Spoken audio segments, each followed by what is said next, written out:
Kepala Sekolah beserta para staf dan jajarannya, yang terhormat Bapak Ibu Guru SD IT Al-Kafi, yang kami hormati Simpulkan SD IT Al-Kafi, dan yang kami hormati serta kami banggakan ayah bunda sekalian yang insya Allah dirahmati oleh Allah Subhanahu wa Ta'ala. Pertama-tama, marilah kita panjatkan puji syukur kehadirat Allah Subhanahu wa Ta'ala, yang mana telah melimpahkan rahmat, taufik serta hidayahnya, sehingga kita dapat berkumpul pada pagi hari ini dalam acara Seminar Parenting Mendampingi Anak Sepenuh Hati di Masa Pandemi.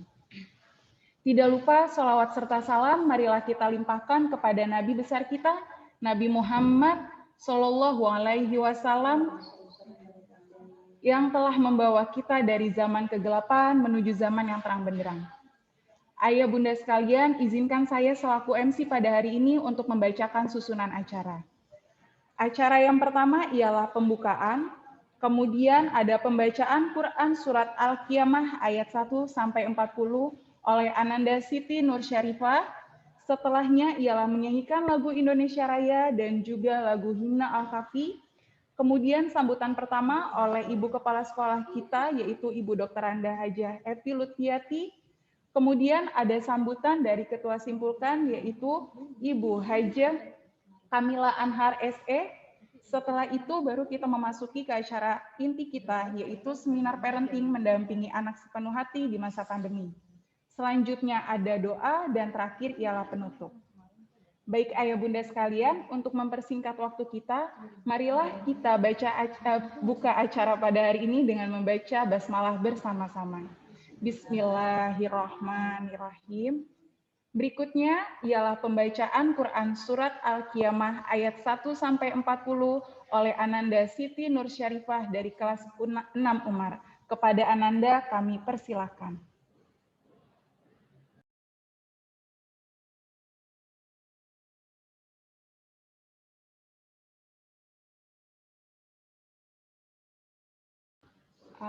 Ananda Siti Nur Syarifah, boleh sayang?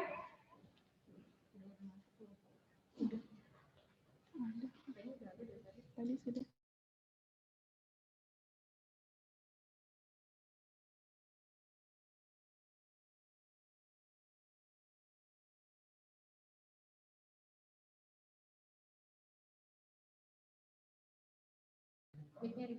Ananda, boleh mikrofonnya dibuka sayang?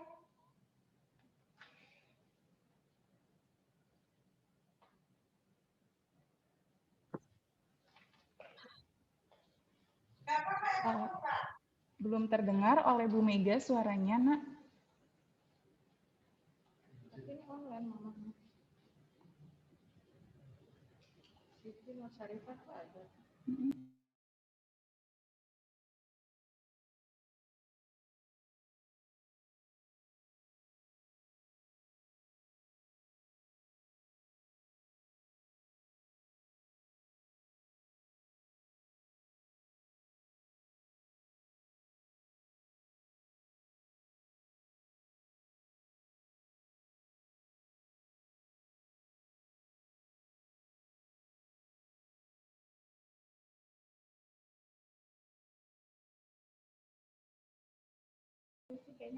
Assalamualaikum, Ananda. Apakah Ananda dapat mendengar suara Bu Mega?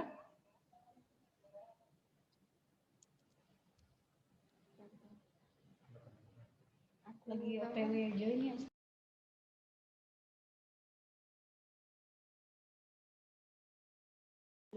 Ayah bunda sekalian, mohon maaf untuk menunggu sejenak ya. Terima kasih banyak sebelumnya. Assalamualaikum. Waalaikumsalam sayang. Baca sekarang ya, Bu? Iya, Nak. Silakan sayang. A'udzu billahi minasyaitonir rajim. Bismillahirrahmanirrahim. La uqsimu biyaumil qiyamah wa la uqsimu bin nafsil lawwamah ayasabul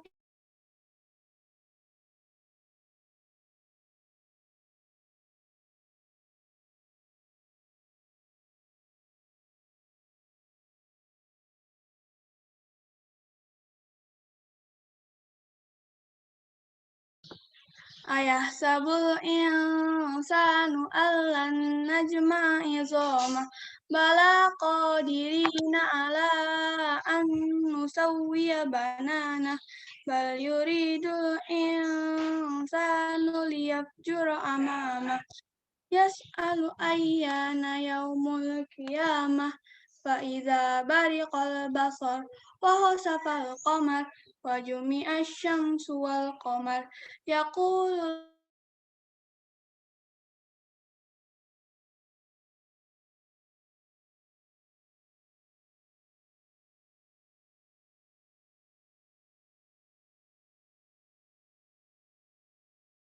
yunabba'ul insanu yawma idzin bima qaddama wa akhar balil insanu ala nafsihi basira walau alqa ma'azira la tuharrik bihi lisanaka lita'jala bih inna alaina jam'ahu wa qur'ana fa idza qara'nahu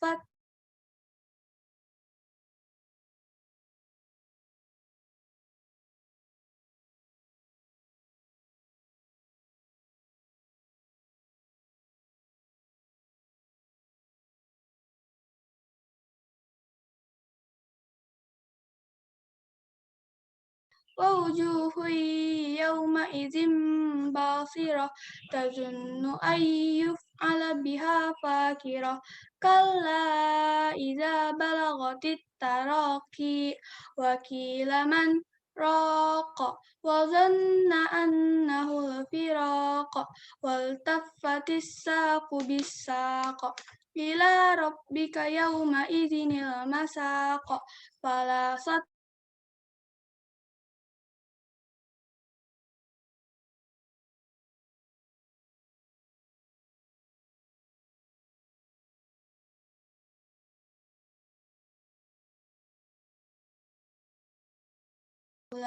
ayahsabul insanu ay yusraka suda alam yakunu nutfatan min mani yumna summa kana alaqatan fa khalaqa fasawwa faja'ala minhu zawjayni az-zakara wal unsa alaysa dzalika biqadirin ala ay yuhyiyal mauta sadaqallahul azim. Masya Allah, terima kasih banyak untuk Ananda Syarifah. Sekedar informasi saja, Ananda Syarifah saat membacakan Quran Surat Al-Qiyamah ayat 1 sampai dengan 40, ialah menghafal, jadi Alhamdulillah hafalan Ananda sudah sangat baik. Mohon maaf juga karena kendala jaringan yang sedang terputus-putus ya Ayah Bunda. Baik, kita langsung saja melanjutkan acara berikutnya, ialah menyanyikan lagu Indonesia Raya dan juga Himna Al-Kafi. Kepada ayah bunda sekalian beserta Dewan Guru dipersilakan untuk berdiri sejenak.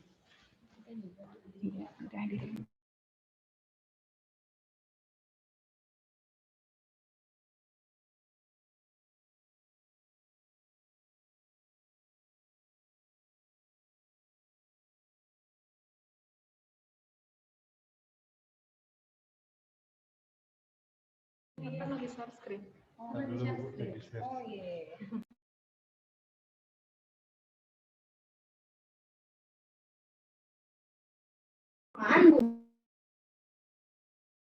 Apaan? Ibu lu ngomong suara musuh. Itu Kak, itu di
Ayo Bunda sekalian, mohon maaf untuk bersabar sebentar.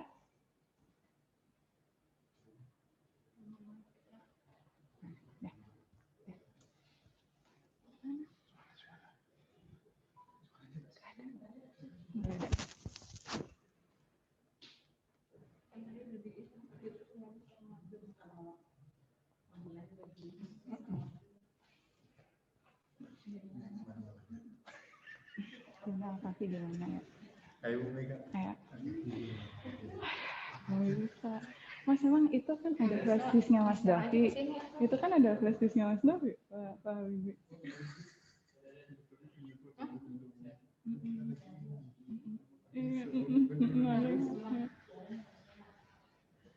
Ada nyanyi juga. Ada lagunya, ada suaranya. Ya, alhamdulillah.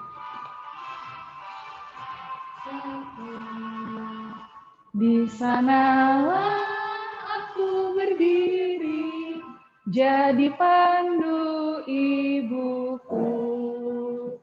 Indonesia kebangsaan dan tanah airku. Marilah kita bersatu, Indonesia bersatu. Hiduplah tanahku, hiduplah negeriku, bangsaku, rakyatku semuanya. Bangunlah jiwanya, bangunlah badannya, untuk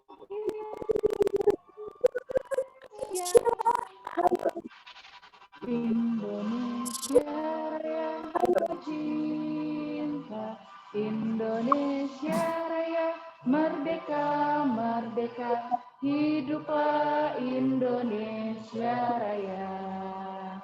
Indonesia Raya, merdeka, merdeka, tanahku, negeriku yang ku cinta. Indonesia Raya, merdeka, merdeka, hiduplah Indonesia Raya. Oh iya banget.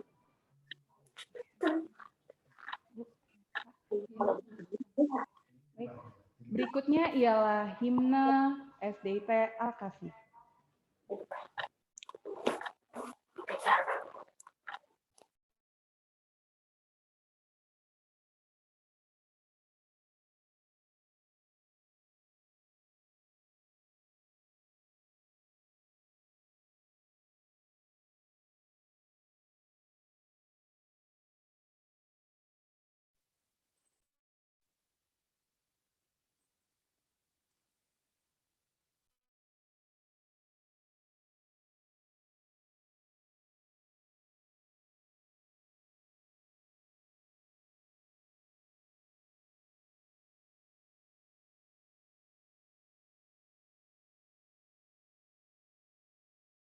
Ada bukan? Yuk.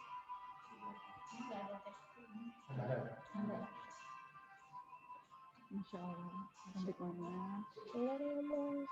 Oh, dia.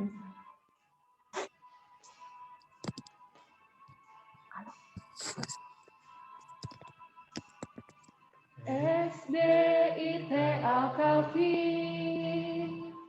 mengemban tugas yang mulia untuk menjadikan generasi bangsa yang cerdas dan mandiri. SDIT Al-Kafi melahirkan generasi Qurani, membentuk pribadi berakhlak Islami dan berprestasi, mengantarkan siswa-siswi untuk memiliki jiwa pemimpin, berkarya untuk memajukan agama Islam, bangsa dan negara. SDIT Al-Kafi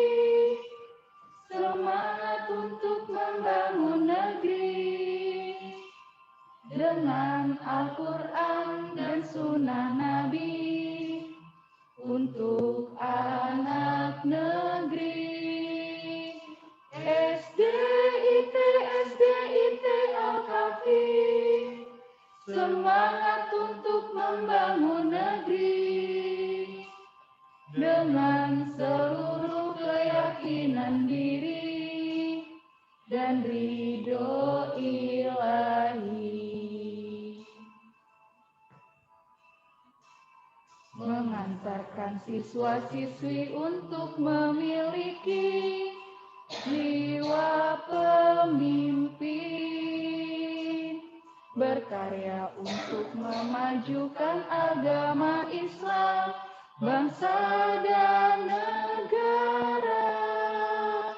SDIT Al-Kafi, semangat untuk membangun negeri dengan Al-Quran dan Sunnah Nabi untuk anak negeri. SDIT Al-Kafi, semangat untuk membangun negeri dengan seluruh keyakinan diri dan ridho ilahi. Dengan seluruh keyakinan diri dan ridho ilahi.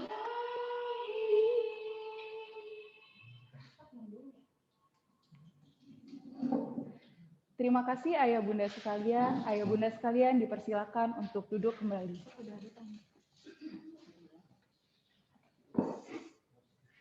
Baik.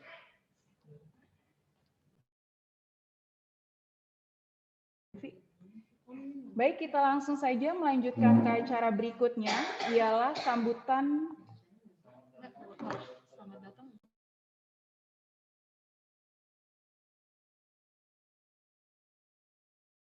Berikutnya ialah sambutan dari Kepala SDIT Al-Kafi, yaitu Ibu Dr. Anda Haja Evi Lutfiati. Kepada beliau kami persilakan.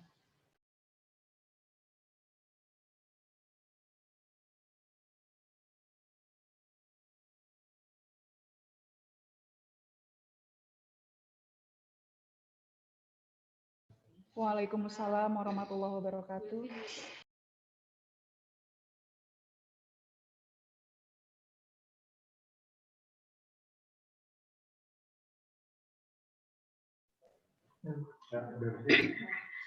Bismillahirrahmanirrahim. Assalamualaikum warahmatullahi wabarakatuh.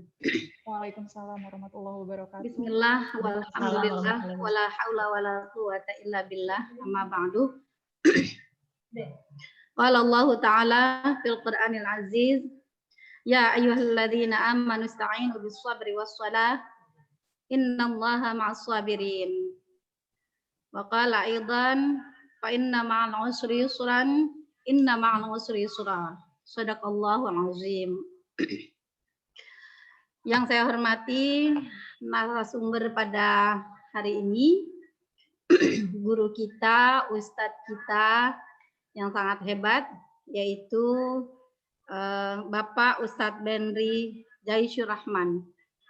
Yang saya hormati para wakil kepala sekolah, yang saya hormati staf SDIT Al-Kahfi, yang saya hormati seluruh Dewan Guru SDIT Al-Kahfi, yang saya hormati Ketua Simpulkan atau Komite SDIT Al-Kahfi beserta jajarannya, dan yang saya hormati, yang saya banggakan, dan yang saya sangat sayangi, yaitu seluruh orang tua murid yang insya Allah hadir pada hari ini sebanyak 500 orang. Amin. Insya Allah.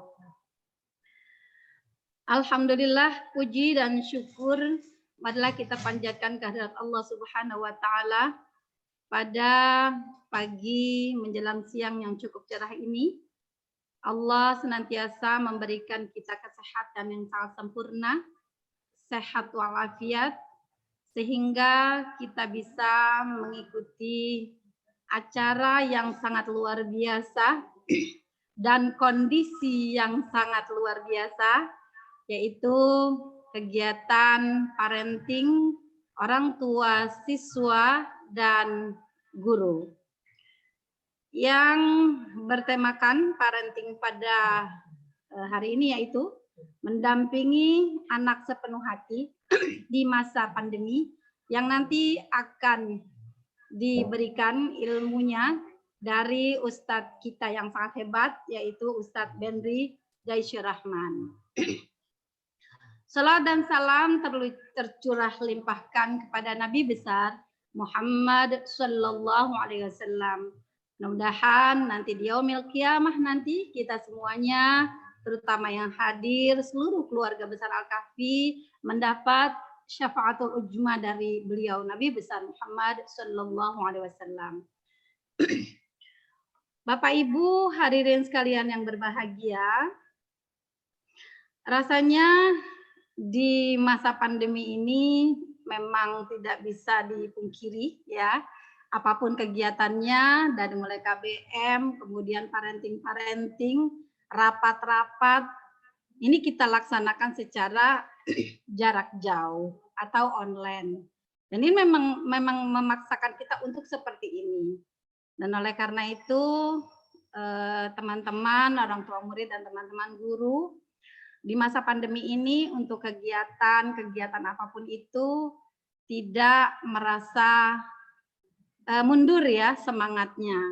Terlebih orang tua murid yang kurang lebih 1 tahun mendampingi anaknya dari mulai, ingat saya 16 Maret ya 2020, kemudian sekarang sudah 2021 di akhir penghujung bulan Februari, dan Senin nanti sudah Maret ya, berarti genap 1 tahun anak-anak kita belajar jarak jauh atau online.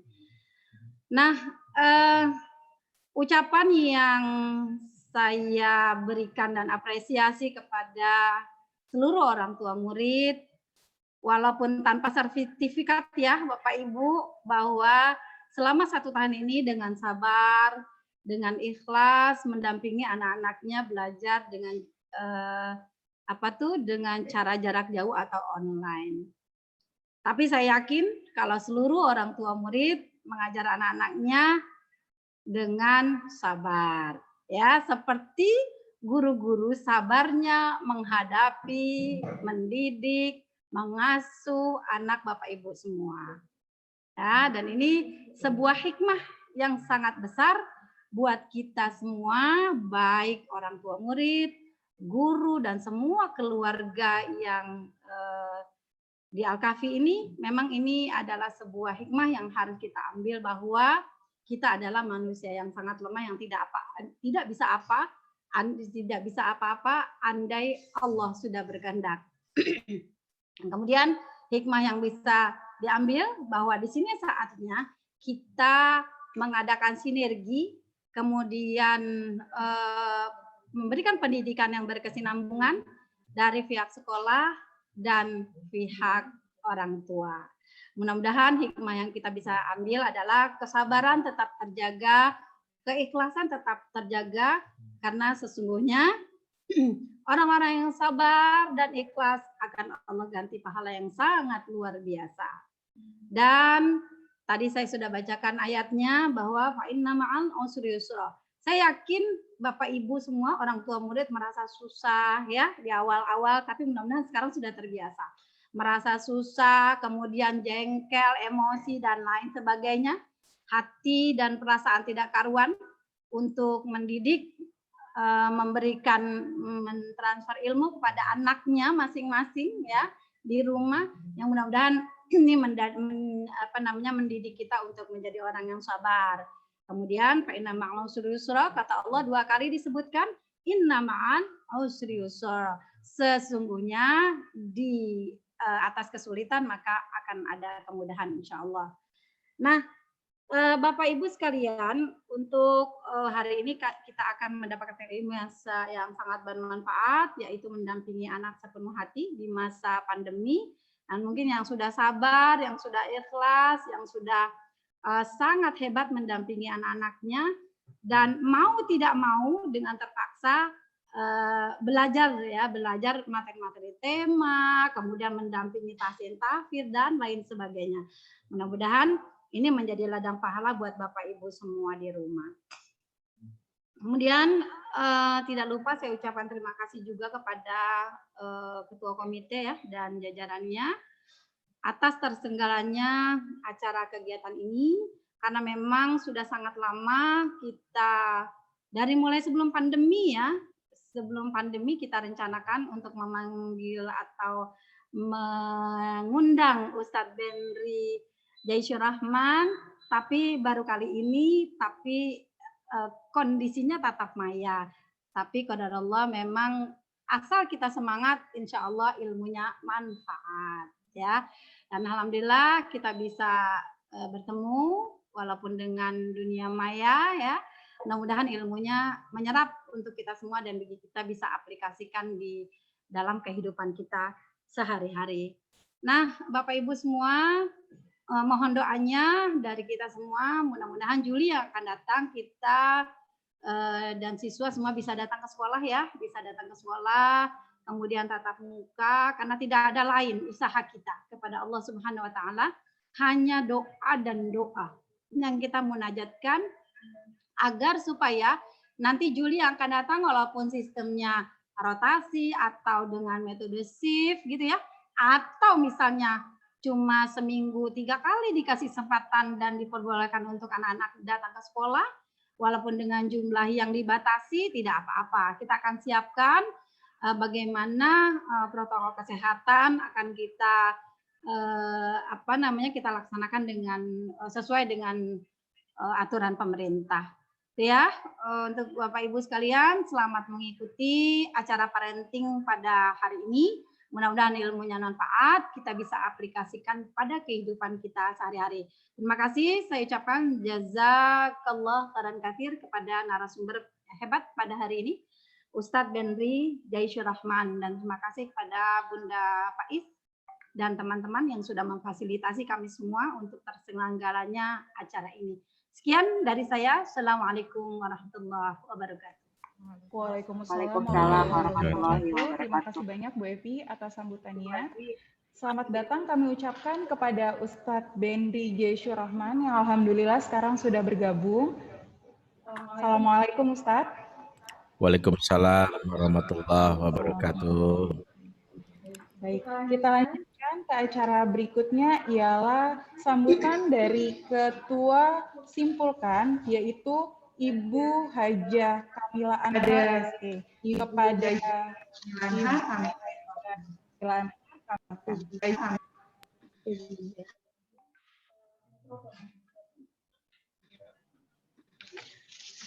Bismillahirrahmanirrahim. Assalamualaikum warahmatullahi wabarakatuh.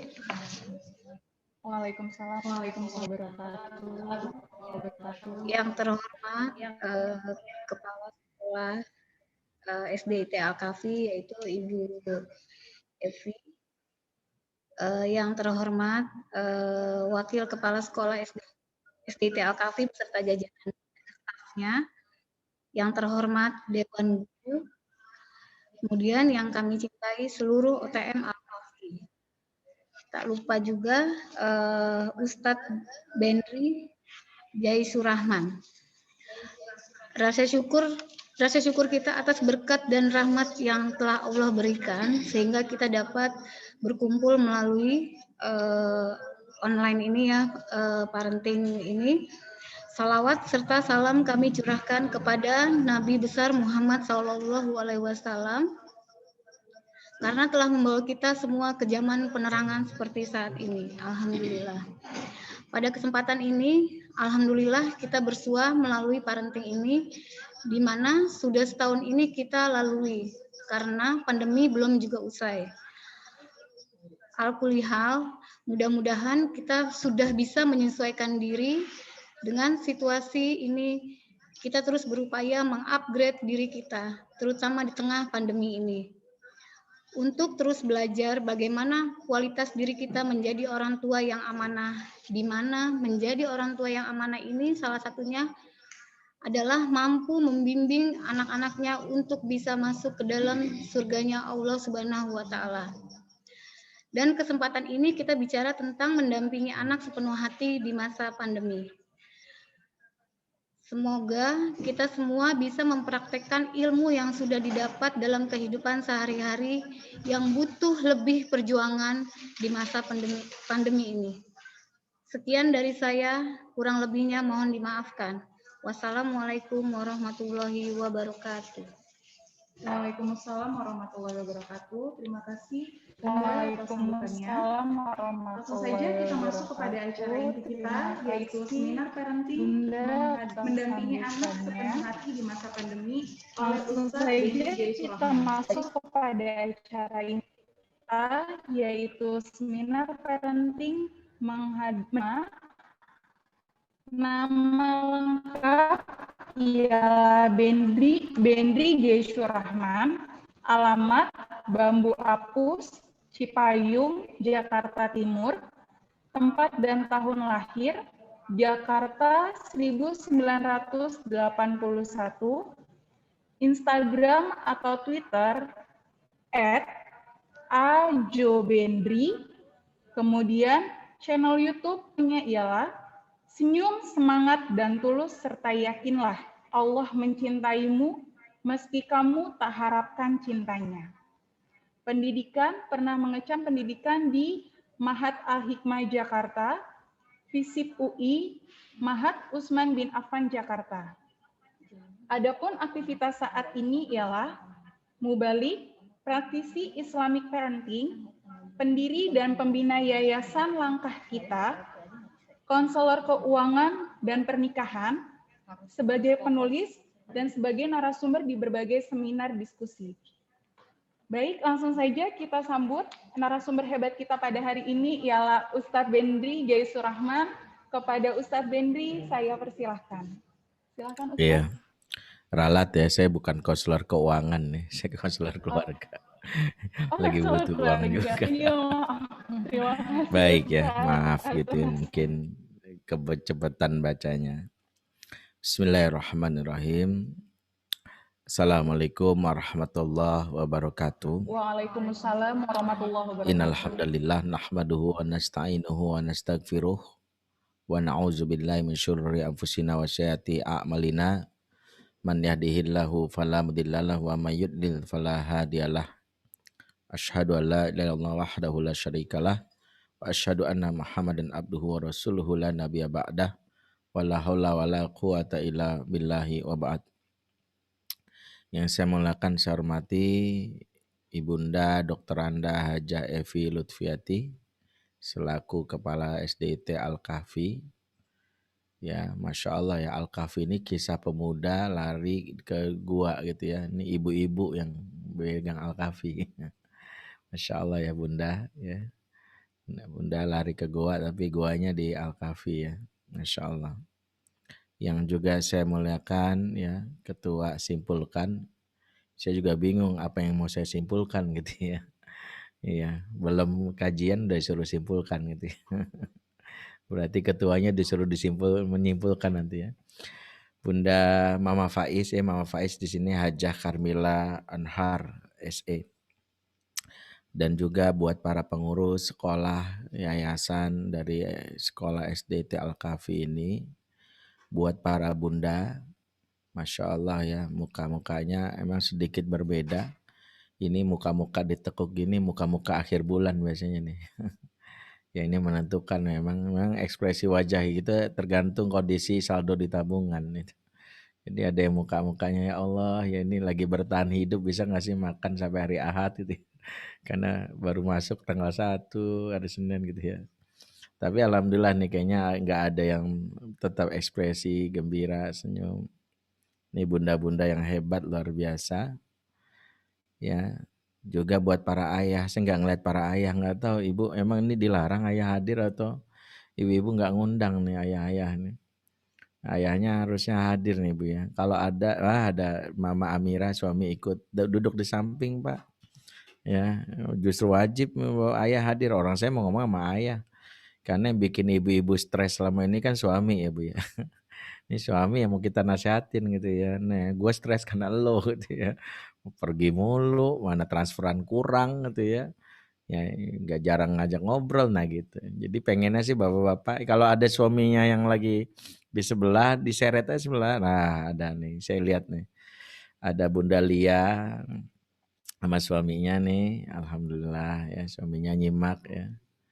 Ya ada juga beberapa, Masya Allah nih Ayah Romi Hendra gitu dan beberapa yang saya belum lihat. Ya siapa lagi nih? Ya, ada anaknya disuruh ikut nih, Bunda Lupna anaknya suruh ikut, wah praktis banget. Bunda Lupna anaknya suruh ikut, ya bolehlah Bun. Mungkin anaknya calon bapak dan ibu yang hebat. Baik ya, saya berbicara di awal agak sedikit nyantai biar mudahan ibu-ibu jangan tegang ya, menikmati kondisi di masa pandemi ini karena biar bagaimana kondisi yang tadi sampaikan oleh Ustazah Evi Lutfiati bahwa pasti ada kebaikan yang Allah berikan di tengah apa yang kita alami hari ini. Fa inna ma'al usri yusra. Salah satu yang kita rasakan ya alhamdulillah nih kita bisa ada teknologi digital yang hari ini kita nikmati kan. Nggak kebayang kan kalau mungkin nggak ada Zoom itu, aduh. Misalnya pandemi terjadi 30 tahun lalu, kita bingung aja berbulan-bulan di rumah tuh. Mak-mak stres gimana ngajarinnya itu ya. Berbulan-bulan di rumah bayangin ya. Hiburannya paling cuma nonton TV. Itu lulus mama-mama semua iklan hafal tuh. Ya, nggak ada lagi ditonton. Semua ditonton ya karena bayangin ya kalau nggak ada teknologi saat ini ya. Kita nonton TV terus paling hiburannya. Ya. Kalau pandemi ini terjadi 30 tahun lalu yang ngenes itu yang jomblo ya. Kalau yang punya pasangan mah masih ada hiburan. Yang jomblo kasihan mau keluar rumah takut corona ya, di dalam rumah merana gitu ya. Jadi bingung mau kemana lagi gitu ya. Dulu nggak ada handphone gitu ya. Makanya yang jomblo-jomblo belum nikah ya, para guru bersyukur ya alhamdulillah pandemi terjadinya hari ini gitu ya.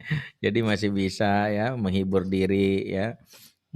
Bikin status di FB, di IG gitu ya.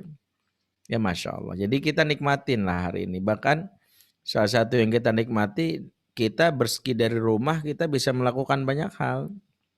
Terhubung dari mana-mana. Ya, walaupun di rumah aja. Bahkan saya sendiri ngerasain gitu ya. Meskipun nggak kemana-mana, di rumah aja nih ya. Tapi bisa hadir di mana-mana gitu. Saya bisa satu hari itu bisa melintasi banyak negara ya, pagi di Jepang, siang di Australia gitu ya, sore di Norway, ya, malamnya di Amerika. Itu di dunia Zoom doang saya bisa lakukan itu. Ya, Masya Allah. Jadi kita bersyukur ya. Jadi apa yang kita alami hari ini kita syukuri. Nah, Bunda dan Ayah, para guru juga para jamaah yang menyaksikan program kita. Sudah hampir setahun ya pandemi ya kita lalui, tentunya materi hari ini sebenarnya kalau kita sebutkan nih materi yang terlambat ya. Karena mau nggak mau udah setahun masa iya nggak sepenuh hati, udah pasrah aja udah setahun gitu ya. Masa iya masih mikir, ya Allah setahun kemarin ngapain aja.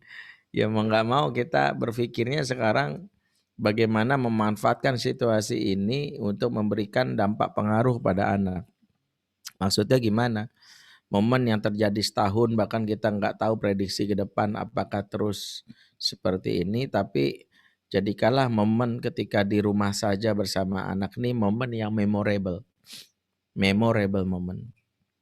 Apa itu memorable moment? Momen yang kelak akan dikenang oleh anak sepanjang masa akan apa yang terjadi di masa pandemi ini. Jadi kelak kalau anak kita udah tua itu yang diceritain itu bukan orang-orang yang mati karena COVID. Bukan ketika bisnis mamah dan papanya bangkrut karena kondisi ekonomi yang nggak stabil, bukan. Justru ada momen yang mereka akan merasakan makin dekat, makin akrab sama kedua orang tuanya. Ini harus kita manfaatin.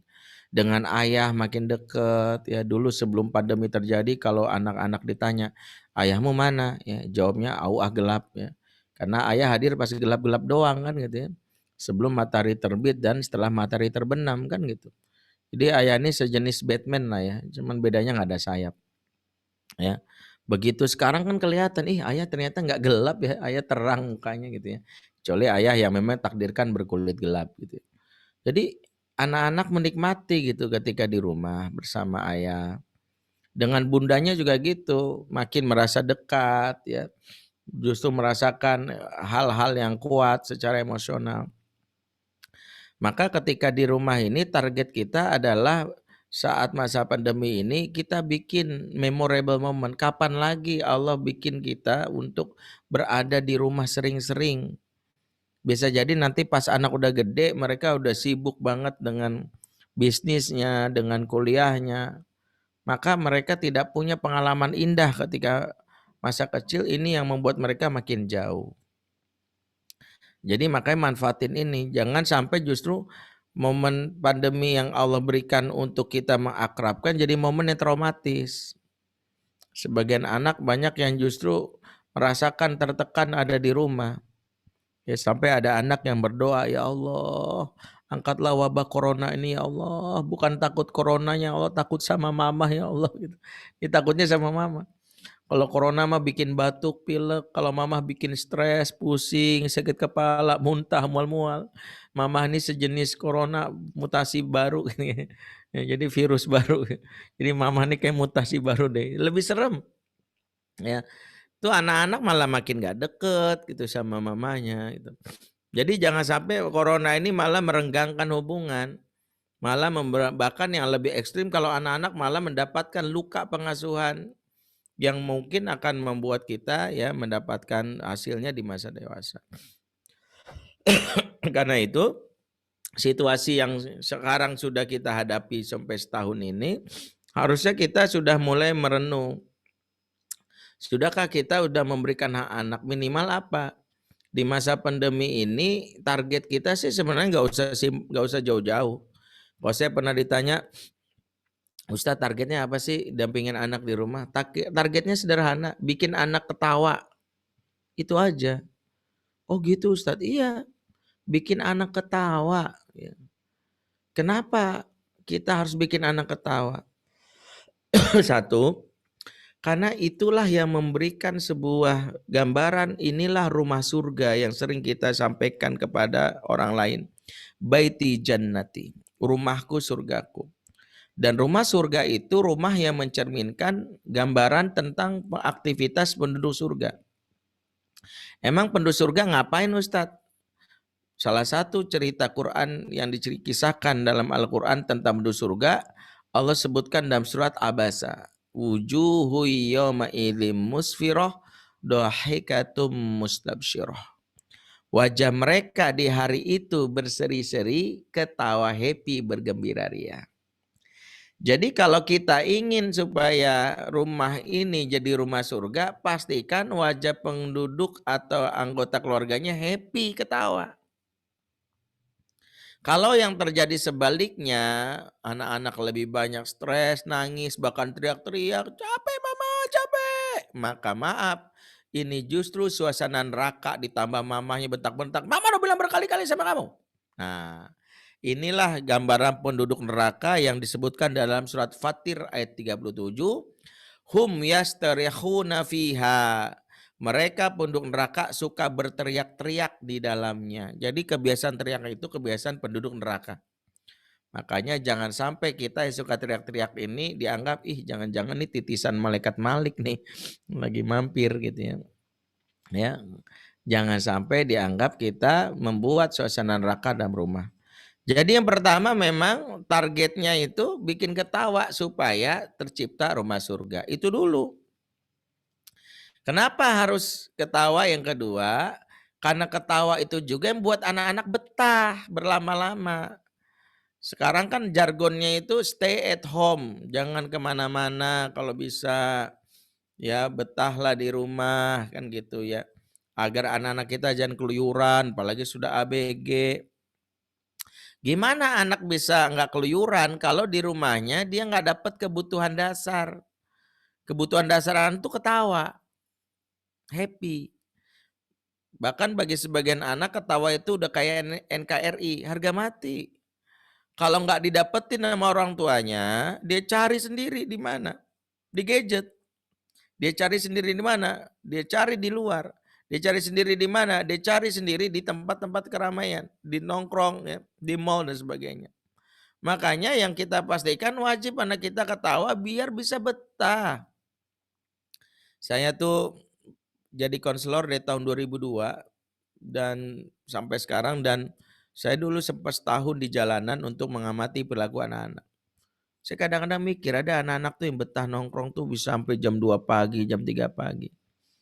Ya ada kadang minum di kafe atau warung kopi, yang warung kopinya bisa jadi biasa aja gitu.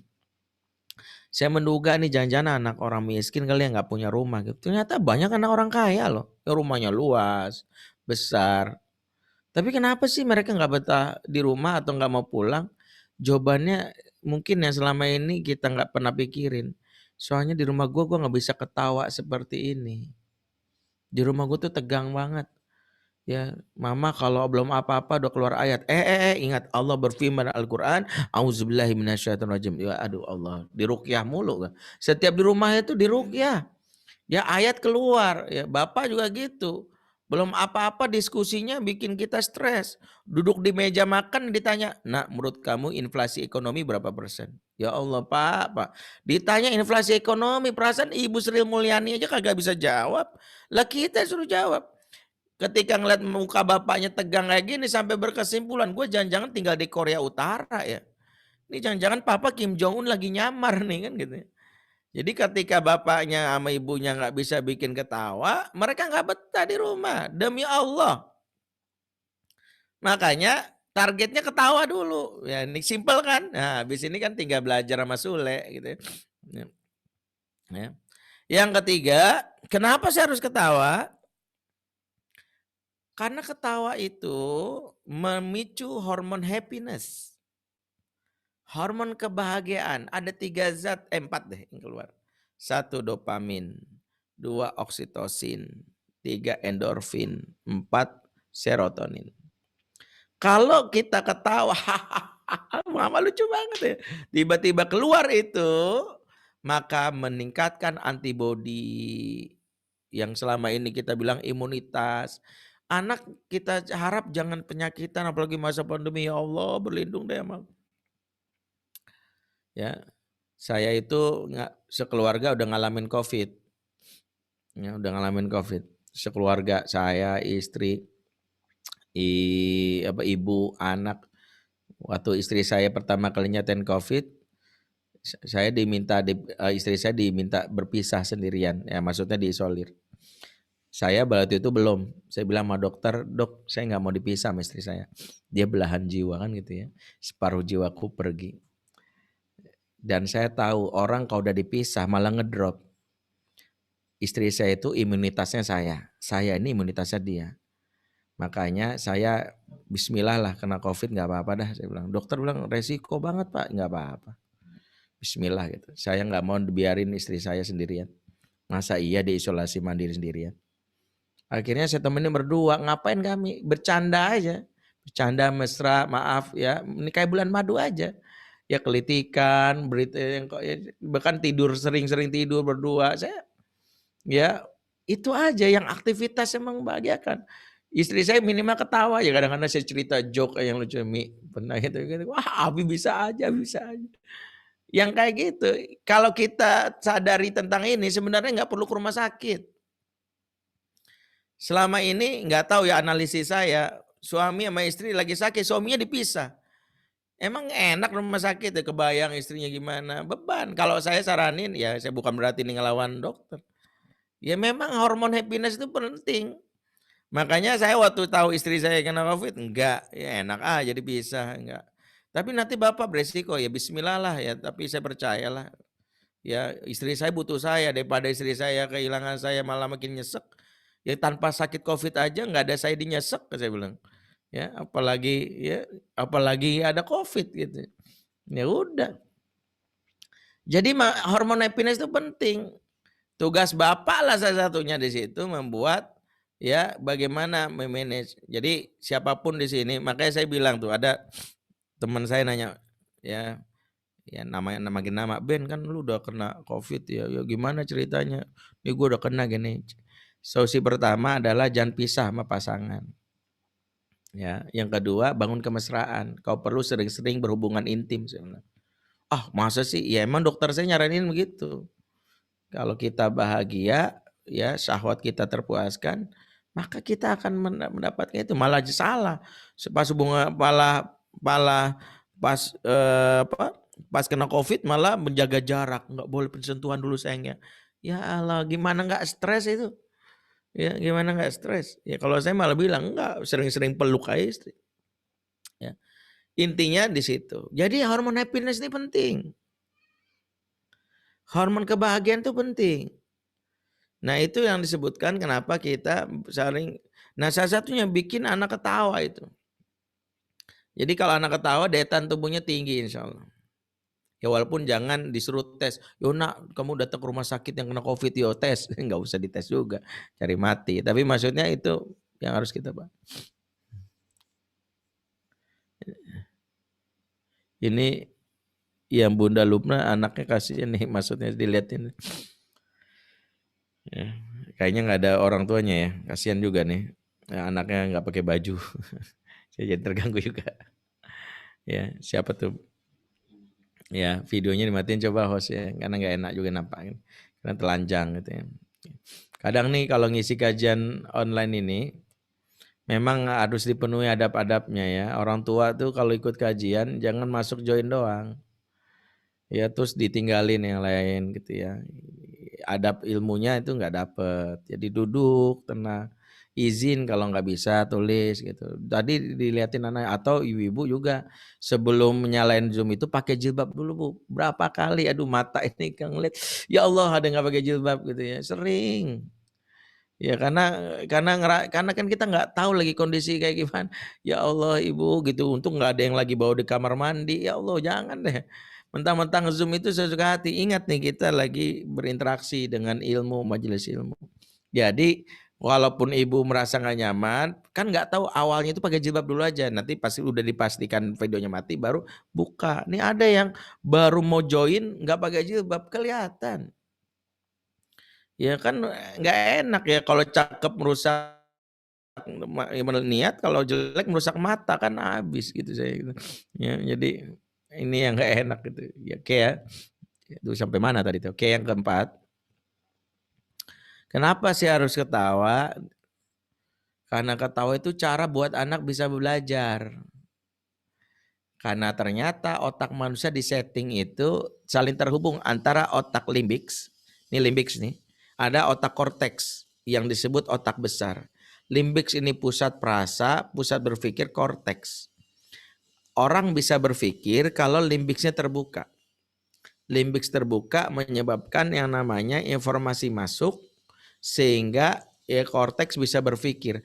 Antara limbix dan korteks ada penghubung namanya insula.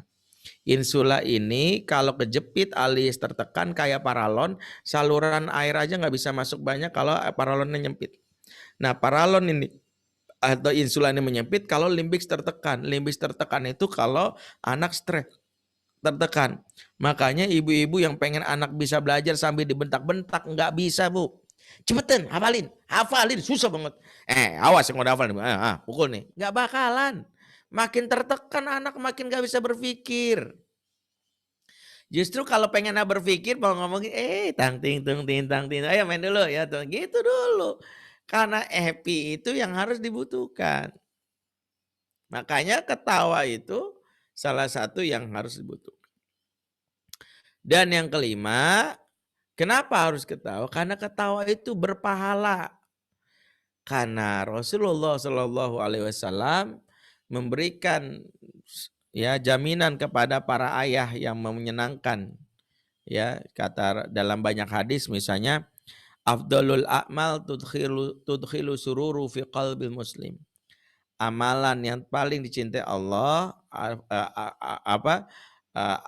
yang paling dicintai Allah adalah memasukkan kebahagiaan kepada orang lain atau menggembirakan hati orang lain.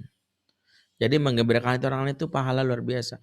Makanya kalau seorang ayah memahami ini, nggak ada ayah yang di rumah tuh kaku itu, bikin happy. Para sahabat melakukan ini. Di mana dalam sebuah hadis disebutkan Rasulullah dan hadis riwayat An-Nasai mengatakan kullu syai'in laisa lahu fihi min dzikrillah la'ibun wa lahwun illa, segala sesuatu yang tidak ada zikir kepada Allah di dalamnya adalah sia-sia belaka kecuali. Apa pengecualiannya? Mula'abatur rajul ma'a ahlihi, canda tawa seseorang kepada anggota keluarga. Jadi canda tawa seseorang kepada anggota keluarga itu berpahala. Ya, walaupun nggak ada zikir, karena ini yang disebutkan Rasulullah. Makanya kalau kita di rumah, target pertama tuh bikin ketawa dulu. Ya, ketika anak kita nggak dapat ketawa itu larinya ke orang lain, karena orang lain menawarkan tawa. Anak-anak tuh punya rumus. Bunda, ayah boleh catat rumus ini dan diingat. Kata anak-anak kita gini, siapa yang membuatku menangis adalah musuhku. Siapa yang membuatku tertawa adalah sahabatku. Sayangnya yang bikin nangis itu lebih banyak orang tua. Yang bikin ketawa orang luar. Saya ini jadi konselor, sekiranya saya nggak belajar dan bukan ustadz, saya paling gampang menjerat anak-anak perempuan. Anak-anak perempuan kita itu diincar sama banyak cowok yang predator seksual. Karena mereka nggak bisa ketawa di rumahnya. Ya, ini salah satunya. Jadi kenapa ketawa? Itulah ayah yang berperan. Makanya ayah kalau udah di rumah, belajarlah dari para sahabat. Ini saya ngomong buat para ayah. Kenapa? Karena para sahabat itu kalau udah di rumahnya bikin happy keluarganya. Bahkan ada satu sahabat namanya Zaid bin Sabit. Izin minum dulu ya. Silakan ayah bunda diminum apa yang ada di depan. Ya. Anggap rumah sendiri aja gitu ya. Ya. Jadi kita seperti itu. Ketika kita para sahabat itu ada namanya Zaid bin Sabit. Zaid bin Sabit itu ketika dia di rumah itu diceritakan oleh Zaid bin Sabit, tahu kan ya, sahabat yang hafal Quran, dia ahli Quran, dia ahli fikih mawaris, dia mengumpulkan ya mushaf menjadi mushaf Utsmani kan Zaid bin Sabit. Tapi lihat akhlaknya begitu di rumah. Kata Sabit bin Ubaid dalam kitab Adabul Mufrad, beliau berucap tentang kelakuannya Zaid ini, apa kata beliau? Ma ra'aitu ahadan ajalla idza jalasa ma'al qaumi wala afkaha fi baitihi min Zaid bin Sabit. Saya belum pernah melihat laki-laki yang lebih gagah, lebih berwibawa saat berada di hadapan teman-temannya, tapi lebih kocak dan lebih lucu saat di rumah dibandingkan Zaid bin Sabit. Jadi Zaid bin Sabit ini sahabat yang kalau bersama teman-temannya berwibawa, kocak, berwibawa, berkarisma. Tapi kalau di rumahnya dia bapak yang kocak, bapak yang lucu. Kalau di rumah, kalau sebagian bapak kebalik saat kumpul sama teman-temannya ngakak, kocak luar biasa, lucu banget. Di rumahnya galak yang minta ampun, sholat, ya.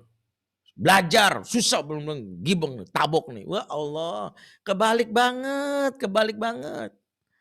Kebalik banget tuh anak gak betah. Kalau di rumah itu bikin anak happy.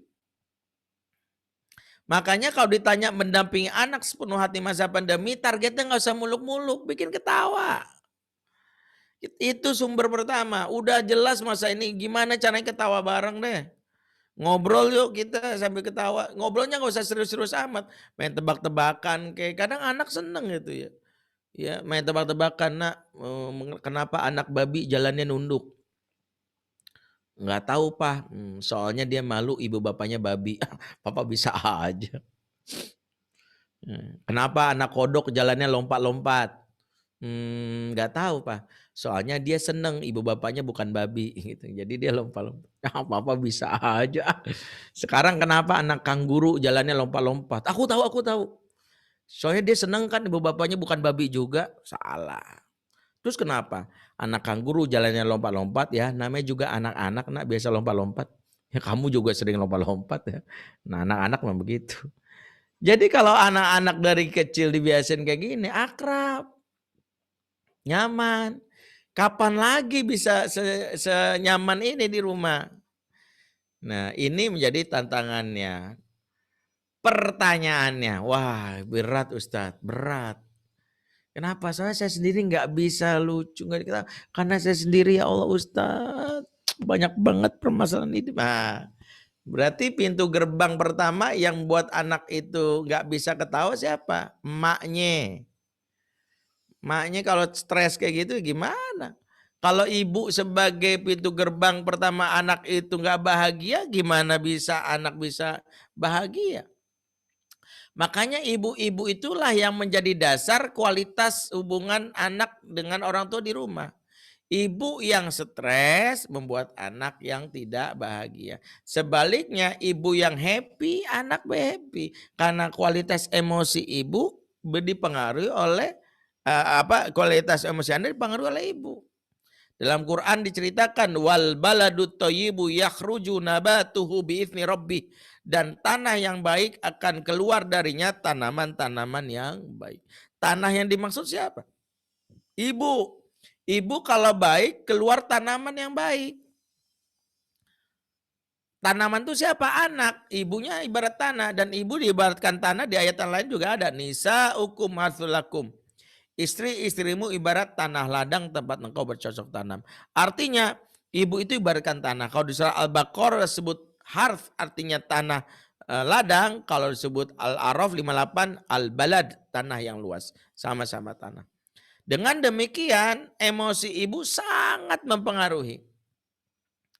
Makanya ketika ibu bete, ibu stres, ibu tertekan, anak kena pengaruhnya. Dan ibu yang tertekan, ibu yang stres, ibu yang tidak bahagia, tertuduh pertama suami yang cuek. Nah lo suami sini ngomong gitu ya. Ayo lo suami, dudukin bu suami bu, mau saya omelin, bodoh amat. Habis ini kapok nggak ikut kajian saya, bodoh sekali juga saya ngisi nggak apa-apa. Ya sekali doang nih saya ngisi, mumpung sekali omelin sekalian. Saya ngomong gini karena ibu-ibu nih yang konsultasi ini banyak, bejibun. Saya setiap hari itu nerima WA 50-an lah, sebulan 1.500. Itu nggak kejawab semua sama saya, tapi saya jawab semampunya. Dan sebagian besar ini adalah ibu-ibu ini yang di masa pandemi stres karena bapak yang cuek. Nggak ngerti kebutuhan dasar istri. Bahwa istri itu sangat erat kaitannya dengan anak. Bapak yang nggak ngerti tentang perasaan istri, tentang membagikan istri, berpengaruh sama anak. Zolimnya dua tuh. Suami seret bu, seret suaminya, dengerin pak, dengerin. Makanya kan tuh ada ibu-ibu langsung kabur ya, bapaknya suruh dengerin ya. Ya, ya alhamdulillah ini bukan sesi saya ya. Ya, ini Bunda Lia mana nih? TM Nadira nggak ada. Ya, suaminya sudah dengerin, dia menghayati betul apa yang saya sampaikan. Ya, sampai akhirnya ini bukan sesi gua nih gitu. Bapak-bapak ngaruh banget. Makanya kan sebagian besar ibu-ibu yang nggak bisa dampingi hati ini karena memang beban mentalnya. Selain juga faktor utama spiritualitas ibu yang rendah mempengaruhi. Sebab mohon maaf nih kalau ibu-ibu dalam hal ini menyikapi pandemi sebagai masa yang berat tapi tidak dikuatkan diri ibu, ya pasti jeblok juga, hancur. Ya, salah satu yang harus kita ingat, situasi yang berat ini sebenarnya Allah berikan solusi jalan keluarnya. Sebagaimana baginda Nabi menghadapi masa pertama kali jadi Nabi, Rasulullah itu menghadapi masa yang berat. Yaitu ketika Rasulullah SAW itu menghadapi masa ketika dalam kondisi menjadi Nabi itu disebutkan surat Al-Muzammil. Ya ayyuhal muzammil, wahai orang-orang berselimut. Kenapa Rasulullah disapa dengan orang berselimut? Karena dunianya Rasulullah itu disebut zona selimut, ya nyaman. Karena setelah jadi Nabi, zona nyamannya itu hilang. Seperti ibu-ibu lah saat ini. Ya zona nyamannya terampas lah. Ya, bahkan Allah katakan inna sanulqi alaika qaulan tsaqila, sesungguhnya kami berikan kepadamu perkataan yang berat. Perkataan yang berat. Sesuatu yang tidak ringan yang disampaikan oleh Rasulullah, karena efeknya Rasulullah akan dicaci, dibully, bahkan lebih ekstrim dibunuh. Demikian juga yang dialami sebagian besar kita, khususnya ibu-ibu di masa pandemi. Bahwa situasi saat ini ibu-ibu nggak mudah.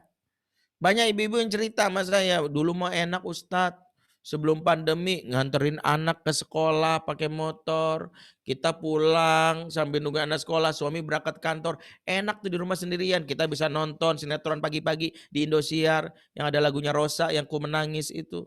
Sekarang kok jadi saya yang menangis gitu ya, ini efek sinetronnya ke saya gitu. Dulu ada ibu-ibu begitu cerita. Sekarang udah susah. Nah, ketika ibu menyadari ini, Allah memberikan inspirasi. Kata Allah, ketika menghadapi Nabi yang menghadapi masa sulit, apa kata Allah? Qumil laila illa qalila nisfahu awinkus minhu qalila auzid alaihi warattilil qur'ana tartila. Kesimpulannya, para nabi diberikan sebuah penguat atas masalah yang berat. Allah tidak bikin Rasulullah ringan masalahnya, tapi Allah berikan obat penguat namanya bangun di tengah malam dan tilawatil Quran. Maka ibu-ibu, spiritualitas itulah kunci pertama kalau ingin memiliki hati yang bersih mendampingi anak. Ikhlas dan ridho itu bermula dari spiritualitas. Makanya ibu-ibu harus menyadari bahwa menghadapi anak itu nggak bisa dengan pendekatan teknis. Saya harus belajar nih psikologi anak. Saya harus belajar komunikasi, itu belakangan. Orang tua zaman dulu ketika tidak punya akses ilmu parenting, mereka kuat di ibadah. Sementara ortu zaman now, seminar duduk paling depan. Buku-buku parenting di-download, dibaca, rajin banget. Ya, kemudian ya diskusi-diskusi parenting paling aktif, tapi sholat malamnya males, tilawah Quran gak pernah, ambruk. Makanya yang penting sebelum kita bicara hal teknis, spiritualitasnya, sholatnya dijaga. Karena menghadapi anak itu butuh penguatan ruhiyah. Dalam sebuah kisah diceritakan Rasulullah itu dalam kondisi para sahabat habis pulang berpergian dalam safar yang jauh. Sebelum sampai rumah, para sahabat itu disuruh sama Rasulullah mandi dulu. Ada pemandian umum dulu di kota Madinah. Ya, Madinah. Disuruh mandi dulu, setelah mandi disuruh sholat, disuruh makan dulu, setelah itu berpakaian dan akhirnya baru sampai rumah. Ketika sampai rumah, Masya Allah, ternyata ketika istrinya menyambut, para sahabat ini dalam kondisi emosi positif. Sehingga ketika istri menyambut, wahai suamiku, ya Allah, dipeluk, diberikan happy. Kenapa? Karena para sahabat sudah dilakukan upaya untuk memperbaiki namanya persiapan, preparation. Nah, ini jadi inspirasi. Kadang-kadang mama-mama ini, ibu-ibu, mama ini mau menghadapi anak, dia nggak diberikan protokol pengajarannya. Kan selain protokol kesehatan, ada protokol pengajaran. Protokol pengajaran tuh kayak yang Rasulullah praktekkan sebelum pulang ketemu anaknya. 1, pastikan sudah mandi. Makanya saya curiga emak-emak yang pagi-pagi ngegas sama anak-anaknya biasanya belum mandi itu. Mama udah bilang berkali-kali sama kamu, itu ya Allah jadwal nge-zoom nanti jam 7. Mah mandi. Ya, saya mah curiga pasti belum mandi. Oh iya, kok Ustadz tahu banget ya, tahulah baunya sampai kemari. Ya, jadi mandi dulu. Yang kedua, sholat sunnah 2 rakaat. Itu protokol kedua, sholat sunnah. Mau menghadapi anak gitu loh. Udah nih sholat sunnah, apalagi Ustadz? Sarapan. Makanya kata orang Betawi, lu kalau nggak sarapan jadi sarap. Ini banyak yang kayak gini. Gara-gara nggak sarapan jadi sarap. Oh, anak dibentak-bentak. Yang keempat, berpakaian yang layak. Ngaruh nggak sih Ustadz? Masa sih mau ngajar? Ngaruh Bu. Rasulullah tuh ketika nyuruh para sahabat berganti pakaian karena memberikan persiapan mental. Oh, makanya kalau ngajar di rumah jangan pakai daster bolong 3, pakai parfum minyak kayu putih caplang, ada gambar SpongeBob di belakangnya. Kan anak aja udah 4 ngelihatnya, apalagi kita. Ya Allah, Bu. Ya kayak sekarang nih, Ibu mau ikut kajian ini kan berdandan dulu kan, ya Bunda Mama Faiz mungkin sempat ke salon dulu, ya karena kan mau kasih speech kan, mau ngasih pengantar kan, harus rapi ya minimal ya. Tadi pagi udah pakai maskara, ya sama tadi Bunda Haja Evi semuanya kan, ya walaupun online tuh udah persiapan lah ibu-ibu kan Ya, persiapan dulu lah, nggak ada yang belum mandi, ya insya Allah lebih tertib. Makanya kalau hatinya lapang, hatinya nyaman, insya Allah. Nah, yang paling esensi itu ternyata di spiritual, tadi sudah dilakukan. Makanya tugas sekolah itu di masa pandemi itu adalah mengingatkan protokol pengajaran. Tuh, dari sekarang pagi-pagi WA-nya gini, Bunda, sebagaimana sampaikan Ustadz Bende kemarin, Bunda sebelum mengajar pastikan sudah mandi. Pakailah sampo, nggak usah sebut merek, nanti promosi lah. Gitu ya. Nanti boleh lah kalau Bunda sekalian jualan gitu ya. Yang kedua, Bunda sholat sunnah 2 rakaat. Bisa sholat syuruk atau sholat duha. Yang ketiga, Bunda sudah sarapan yang bergizi. Kalau perlu pesan nasi uduk empok Sani, itu enak tuh, tetangga saya. Yang keempat, Bunda jangan lupa untuk berganti pakaian. Silakan praktekkan. Ngaruh Ustadz, ngaruh. Nggak percaya nanti garansi uang kembali. Ya, jadi kalau mama ada yang masih belum ikhlas itu mungkin karena gitu ya. Oke. Tapi kalau masih ada pengaruhnya Ustadz, kadang-kadang nggak bisa nahan emosi. Oh kalau gitu berarti sumbernya itu ada di suami. Nah baru kita balik lagi suami. Ini mancing-mancing lagi suami balik kan gitu. Tadi biar ibu-ibunya balik. Tadi lagi saya ngomong suami ada ibu yang keluar. Ya kan, ya, ini buat suami gitu ya. Ini bukan main aplusan kayak supir angkot. Gitu. Lu ini. Ya. Jadi giliran, kenapa ada seorang istri yang tetap nggak bisa mengontrol emosinya saat bersama dengan anak, hatinya merasa gelisah karena lelah, capek. Saya paham banget dah ibu-ibu zaman now udah multi, waduh pokoknya the best lah mak-mak zaman now. Suami yang kadang-kadang nggak peka gitu ya. Bisa sekali itu istri pengen dihargain, dikasih puisi kayak puisinya nggak usah panjang-panjang, judulnya sudah ku transfer, selesai.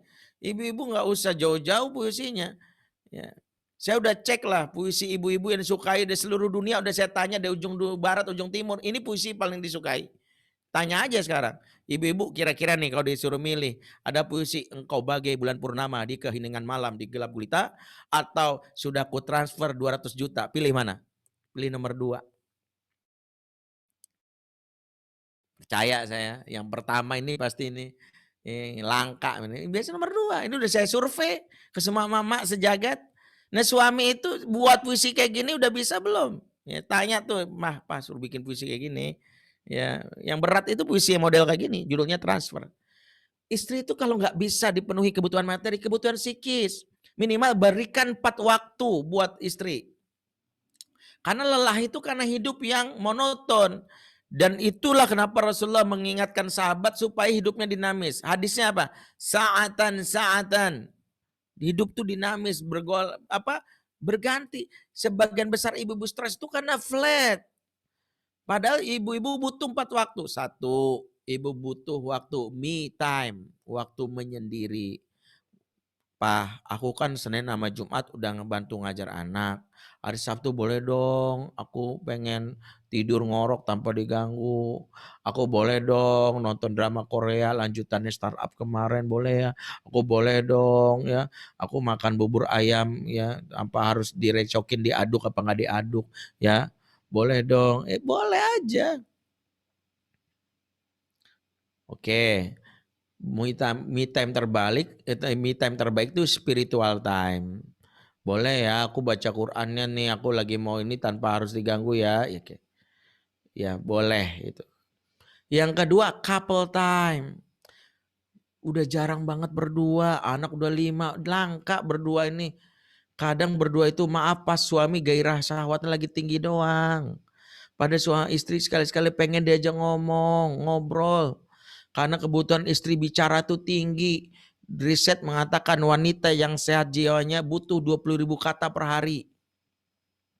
Makanya kalau mau aman, ibu bapak-bapak nikahin penyiar radio atau MC. Maka ibu-ibu itu harusnya memang alhamdulillah nih Al-Kafi MC-nya perempuan. Ibu-ibu butuh bicara 20.000. Kalau nggak keluar 20.000 bahaya. Makanya suami kalau istri diem jangan GR. Sejatinya tidak ada wanita pendiam. Yang ada adalah wanita yang terluka hatinya.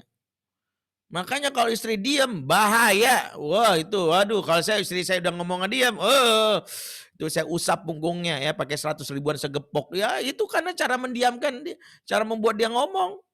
Minimal dia bilang, aduh makasih ya, begitu. Kalau dia diam bahaya, jadi jangan GR. Istri saya pendiam, wah nggak ada. Istri tuh nih, Pak, mana Bapak nih? Baru Pak Romi ya, mana lagi tuh? Bu Lia, mana suami? Oh baru nengok, mana lagi ya? Itu kalau istri ditanya satu, jawabannya satu, sakit tuh. Mah udah makan belum? Udah.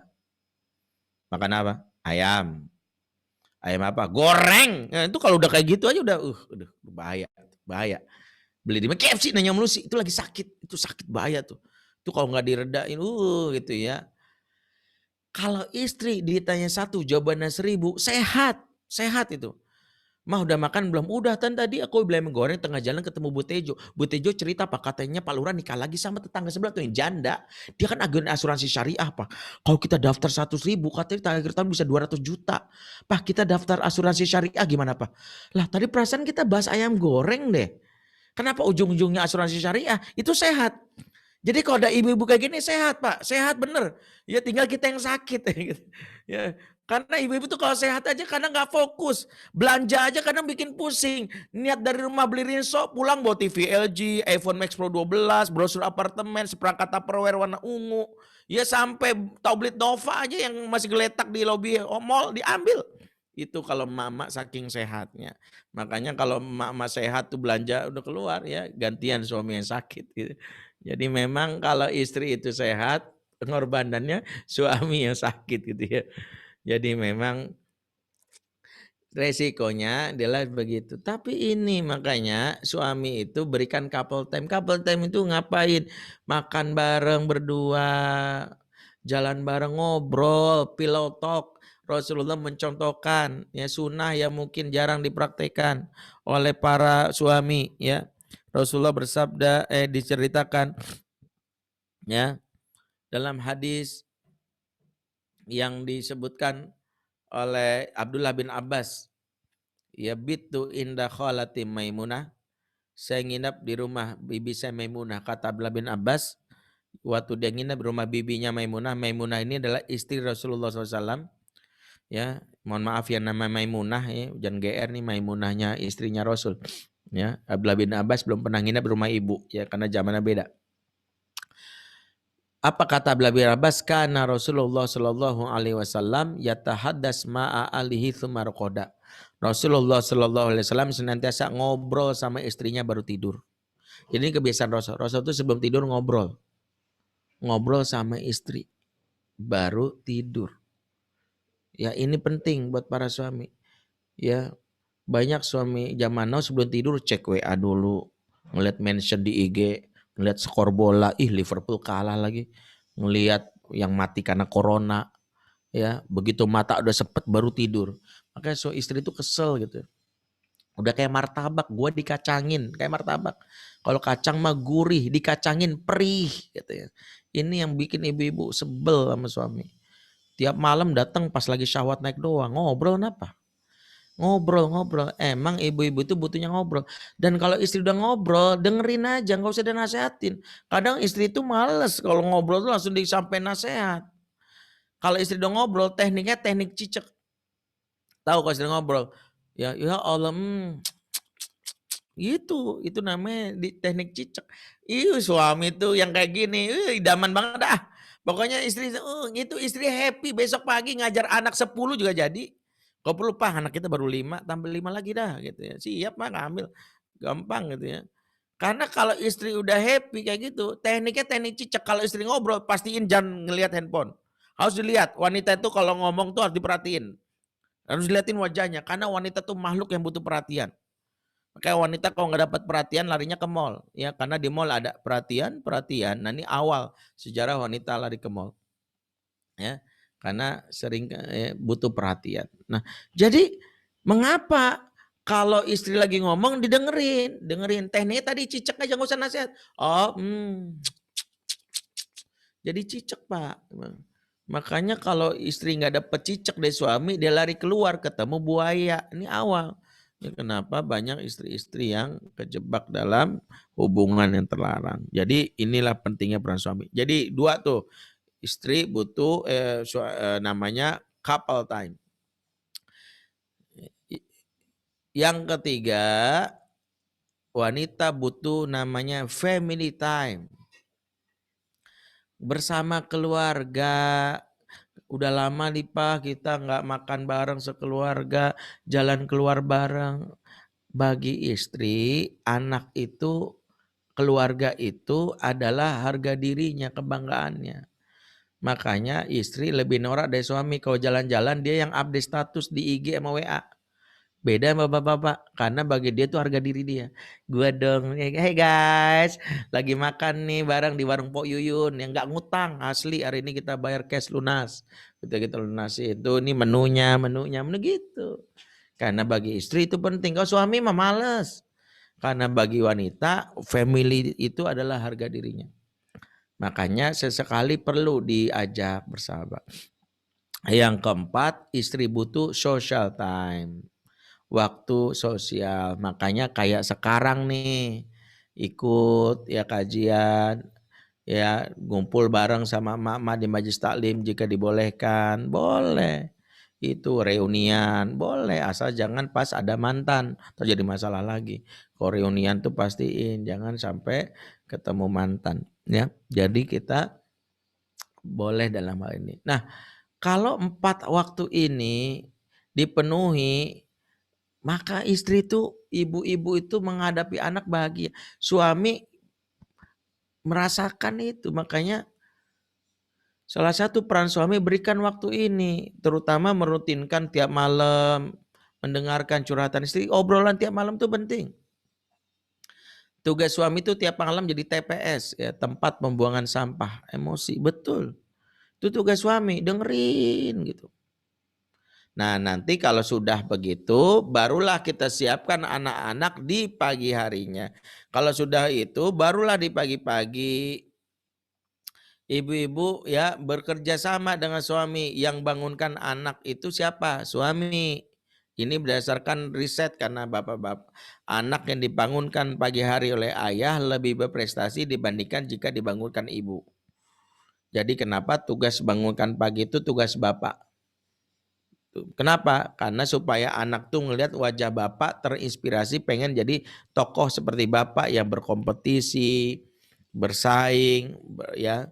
Kalau bangunkan adalah ibu, menurut riset anak-anak itu meskipun ibunya bekerja, anak-anak taunya dunia ibu nggak jauh dari 4 ya, sumur, kasur, dapur, Carrefour, kan dunia ibu nggak jauh dari itu. Makanya anak-anak nggak punya jiwa kompetitif. Jadi makanya pentingnya ibu-ibu yang pertama kali itu bapak diingetin. Ibu mempersiapkan apa tadi? Protokol pengajaran. 1 mandi. Kan tadi ya. Zikir masyuro, sholat gitu. Itu penting spiritual. Ya. Jadi ibu itu penting tuh. Nah, tugas bapak mempersiapkan namanya anak-anak di awal pagi dengan mood booster. Sehingga siap belajar. Dipraktekkan oleh baginda Nabi Sallallahu Alaihi Wasallam, di mana Rasul kalau pagi itu menyapa para sahabat dengan pertanyaan yang memberikan emosi positif. Ini juga perlu dipelajari sama bapak. Kalau pagi-pagi itu pelajarilah cara Rasul bertanya kepada para sahabat. Apa yang Rasul tanyakan kepada sahabat? Hal ro'a ahadum minkumul bariyata ru'ya? Siapa di antara kalian yang mimpi indah semalam? Tuh, Rasulullah nanya. Siapa yang mimpi indah semalam? Bukan indah tetangga sebelah, mimpi yang baik semalam siapa? Rasul nanya mimpi indah, tuh bayangkan. Kenapa? Karena Rasul ingin memberi dampak emosi positif. Makanya pagi-pagi jangan nanya yang menyeramkan. Nak, semalam dengar suara gemuruh enggak? Itu tandanya akan terjadi dukhon dalam waktu 40 hari 40 malam. Setelah itu dunia akan didatangi Dajjal, nak, dan akan terjadi hari kiamat. Kita siap-siap menghadapi kiamat. Tuh anak gak bakal mau sekolah. Bunda, kalau gitu aku nikah aja deh bun. Masa Dajjal turun aku masih jomblo kan? Karena gini. Ya karena belum apa-apa. Bukan berarti nggak boleh. Kisah Dajjal itu sahih bukan fiktif. Tapi di waktu pagi nggak pas juga ceritain. Kalau pagi itu yang happy-happy.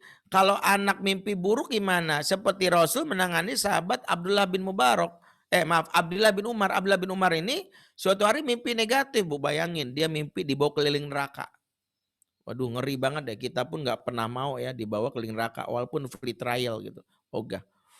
Dibawa keliling neraka, dilihatin neraka yang menyeramkan itu. Begitu bangun, Abdullah bin Umar nafasnya tersengal-sengal. Mimpi buruk. Dia ceritakan mimpi ini kepada siapa?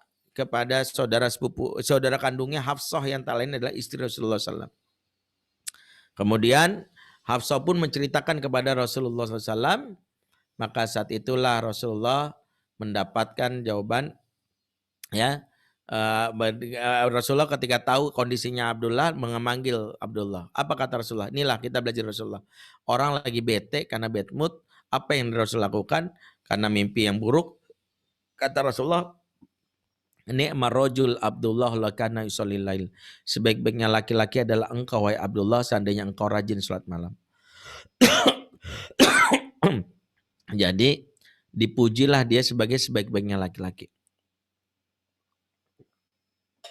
Abdullah bin Umar begitu dengar hadis ini langsung sumringah. Oh, saya laki terbaik kalau saya rajin salat malam. Maka berdasarkan apa yang disampaikan Rasulullah, Abdullah bin Umar langsung happy dan dia bertekad dia akan salat malam. Bahkan dalam riwayat disebutkan Abdullah bin Umar tidak pernah meninggalkan salat malam sampai ajalnya datang menjemput.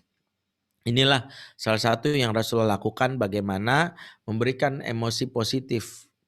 Jadi kalau pagi-pagi nanya mimpi, dan kalau anak mimpi buruk, ya jangan takut-takutin. Nak, semalam mimpi apa? Aku dikejar-kejar anjing, Pak. Wah, sebentar lagi kamu mati, Nak. Tobat, Nak, banyak istighfar. Ya nanti ya kan ada kisah tuh yang mayatnya susah dikubur gara-gara nggak mau belajar Zoom sama guru. Ya, gara-gara mamanya sering nonton sinetron azab dalam kubur itu. Janganlah, anak-anak jangan ditakut-takutin. Baik ya, saya pikir inilah membuat apa kita bisa siap. Jadi hati kita lapang, kita bisa memberikan kebahagiaan, happy ya. Mohon maaf ya kalau sekiranya disampaikan mungkin ya belum, ya boleh dibilang masih ya belum sempurna atau mungkin pengantar lah dari kajian kita. Kalau ibu-ibu ingin mendalami lebih dalam lagi tentang parenting, ada sharing class yang saya bikin setiap pekannya. Ya, dan itu sesi diskusi lebih intensif bersama saya dan guru saya Ayah Irwan dan psikolog namanya Kak Hilman dan Kak Daus. Di situ kita belajar satu, mendidik anak laki-laki dalam Islam umur 0 sampai 7 tahun, 7 sampai 15 tahun ke atas. Jadi kita belajar 3 hari. Ada kelas pagi, kelas siang, kelas malam. Terus kita belajar mendidik anak perempuan gimana? Ya, 0 sampai 7, 7 sampai 15, 19 tahun ke atas silakan. Kita belajar membayar utang dan membasuh luka pengasuhan gimana. Jangan-jangan anak saya ada yang kena luka pengasuhan karena dibentak mulu. Terus termasuk belajar manajemen konflik pasutri yang bisa jadi selama ini menjadi hambatan kita dalam berkomunikasi kepada anak ya. Mudah-mudahan itu yang tadi sampaikan bisa bermanfaat. Kalau ingin bergabung sharing kelas kami persilakan. Saya serahkan kembali kepada host atau MC kita. Aku qouli hadza fastaghfirullah wa lakum. Assalamualaikum warahmatullahi wabarakatuh. Waalaikumsalam warahmatullahi wabarakatuh. Terima kasih banyak Ustadz Bendri atas pemaparannya. Berikutnya bagi ayah bunda sekalian mungkin yang ingin melakukan pertanyaan, ada yang ingin ditanyakan kepada Ustadz Bendri. Kami persilahkan.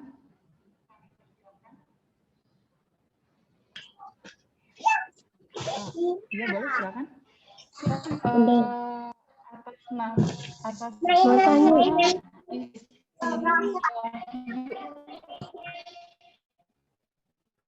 silakan Bunda.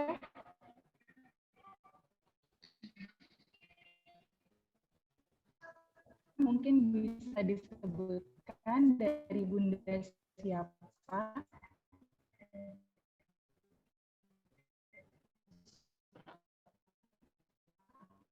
Kelas berapa? Halo. Halo? Suaranya nggak ada. Hah? Nggak, suara hostnya nggak ada. Iya. Sinyal kayaknya. Kedengeran kok Pak? Halo, Assalamualaikum warahmatullahi wabarakatuh. Waalaikumsalam warahmatullahi wabarakatuh.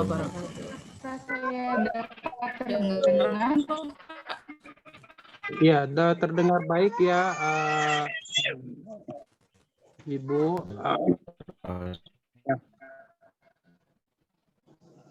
Ya, mohon maaf jika sinyal kurang baik, Pak. Terima kasih atas nasihat penyampaian kepada kami. Kami istri orang tua dari Ananda Sekar Almira kelas 2 Usman itu.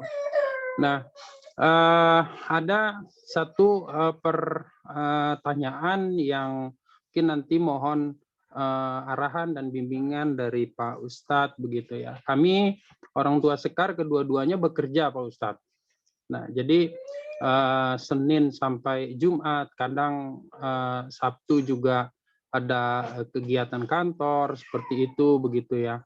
Kadang bisa tidak pulang juga, bahkan keduanya minggu ini saya kemana, terus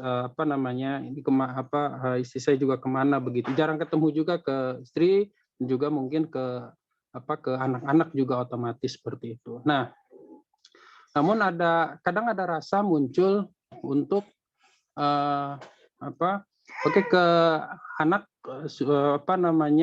ya dibutuhkan juga untuk quality time terhadap anak begitu. Namun dibutuhkan juga saya merasa dibutuhkan juga quality time tadi kalau Ustadz menyampaikan couple time gitu ya dengan istri seperti itu karena sering ketemu juga dan lain-lain. Tapi kadang ada rasa bersalah juga atau kadang istri yang menyampaikan begitu. Ini kita sudah seharian bekerja seperti itu, anak kita tinggal juga begitu. Masa kita mau berdua aja seperti itu begitu ya. Kadang sering juga muncul kalau sayanya selaku suami menginginkan ada couple time lebih banyak begitu. Tapi di istri itu ketika menyampaikan kita perlu dengan quality time untuk anak begitu ya.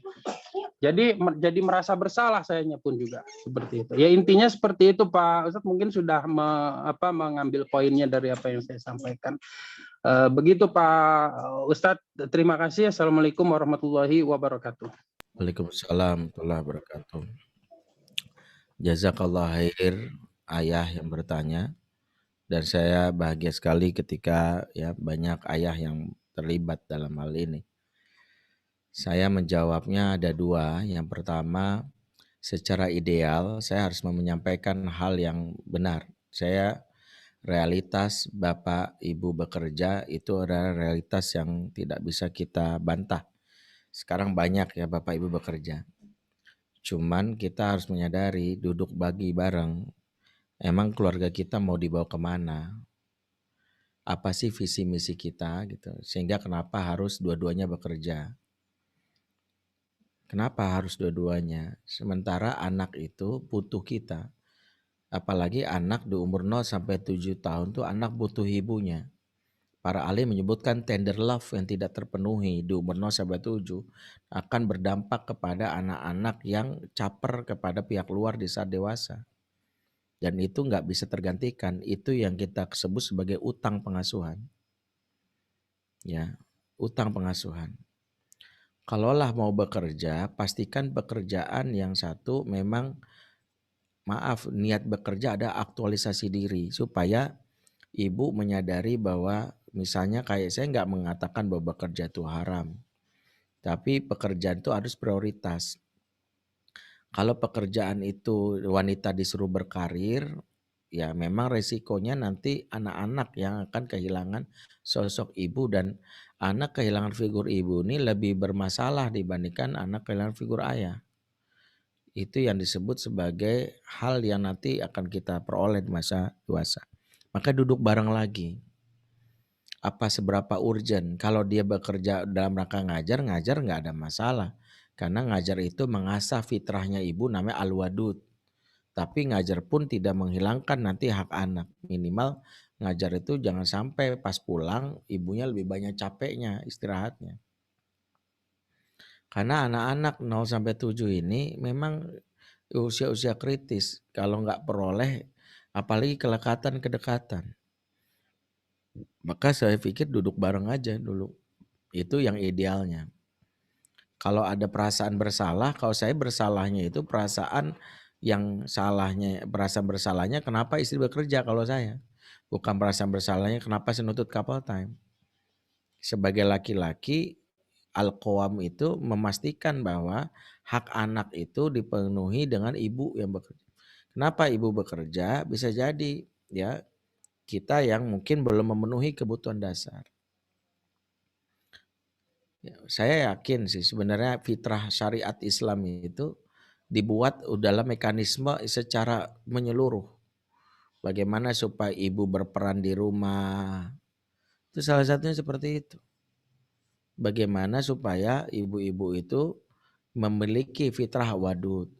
Yang dikhawatirkan adalah ibu yang bekerja ini fitrah wadudnya itu hilang. Ketika dia akhirnya memperlakukan anak ya akhirnya dengan emosi negatif. Pada anak butuh kedekatan, butuh kelekatan. Itu yang pertama. Jadi kalau saran saya duduk bareng. Apa memang solusinya itu kamu bekerja? Kalaupun bekerja targetkanlah. Kalau saya belajar di guru saya Bu Eli, dia tidak mengatakan bahwa mengharamkan ibu bekerja. Tapi pilih-pilih pekerjaan bahkan kau perlu setelah anak umur 7 tahun. Kalau masih nggak bisa susah masa 7 tahun cuti Ustadz ya ada minimal 2 tahun pertama tuh. Karena 2 tahun pertama itu masa krusial, masa membangun bonding. Karena banyak pengaruhnya. Ya, saya banyak menemukan sindrom khususnya ibu dengan anak perempuan namanya sindrom mommy is enemy. Itu sindrom dialami anak-anak nanti pas ABG. Saya berapa kali nemuin ini kalau nggak percaya, maaf ya. Silakan cari di Twitter atau di Google keyword anak-anak yang mengupdate status dengan kalimat gini, mamah bangsat, mamah anjing, dan segala kepanggilan buruk. Saya menghadapi langsung anak-anak ini. Saya temuin langsung. Ya. Dulu ada akun FB judulnya pemiliknya maaf saya bongkar tapi akunnya udah hilang. Namanya Melani Eka Putri Indriani. Ada dulu akunnya. Itu setiap hari caci maki ibunya. Dasar lu ya sarap, dasar lu gila. Emaknya caci maki. Itu akun real.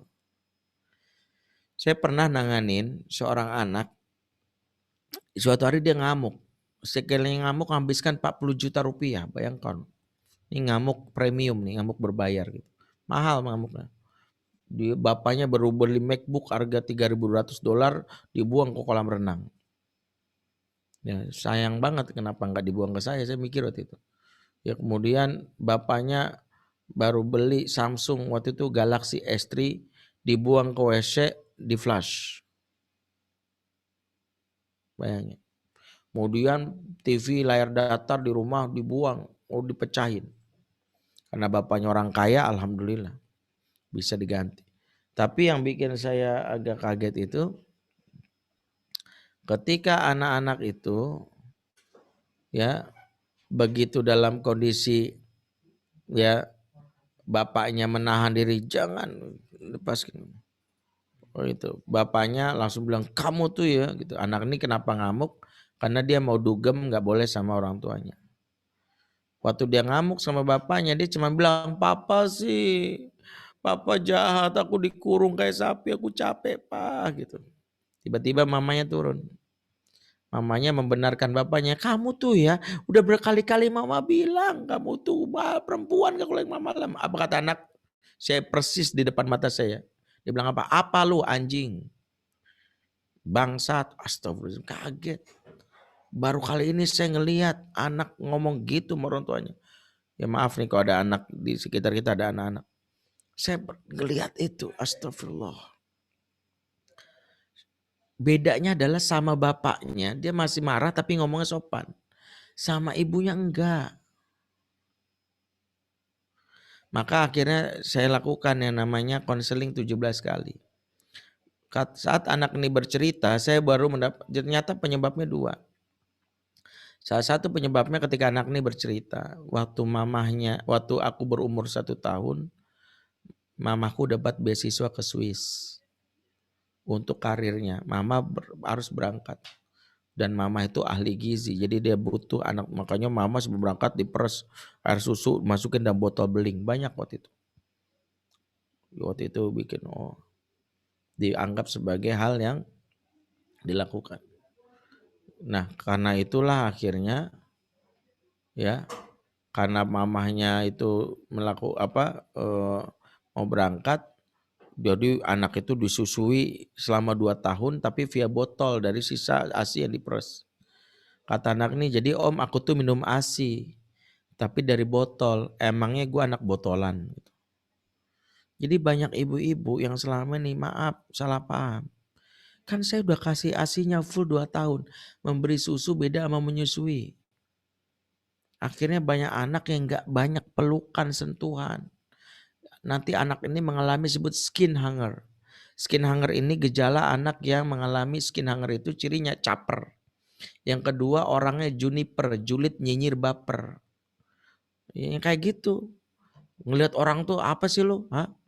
Bawaannya emosian. Saya tuh kalau nemu orang kayak gini, saya udah duga pasti gak pernah dipeluk sama orang tuanya waktu kecil. Kita pernah nggak nemuin orang yang kalau kita temu tuh serba salah? Kita senyum sama dia, apa lu senyum-senyum? Maksud lu apa senyum-senyum? Ngeledek gua lo? Enggak maksud gua. Ya, bilang aja lu iri sama gua. Enggak. Besoknya kita lewat dia, kita nggak senyum dikomentarin. Lu kenapa sih sombong banget nggak senyum? Mahal banget sih senyuman malu. Yang kayak kan kita serba salah, senyum salah. Nah orang kayak gini mengalami sebut tadi skin hunger. Nah ternyata pengaruh dari 0 sampai 7 tahunnya. Nah ini kondisi ideal Pak. Jadi Bapak kalau mau renungkan itu dulu idealnya. Tapi nggak bisa Ustadz karena begini-begini. Oke lah, saya orang baik. Saya nggak mau nyalahin, nggak bisa maksud. Maka solusinya yang kedua, kalau memang harus begini, pastikan anak terjaga persepsinya. Terjaga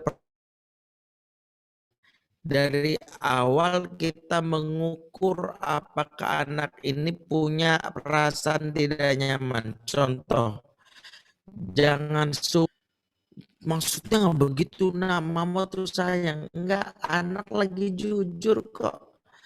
Sebagian besar ortu itu menyangka dirinya menyayangi anak betul. Nggak ada yang saya ragukan. Semua ortu menyayangi anaknya. Tapi pertanyaannya apakah anak merasa disayangi itu? Coba deh tanya sama anak, menurut kamu mau ya, mama ngomel mulu. Jadi anak-anak merasa dalam hal ini pertanyaannya ya. Masalah. Ustaz, mohon maaf suaranya agak putus.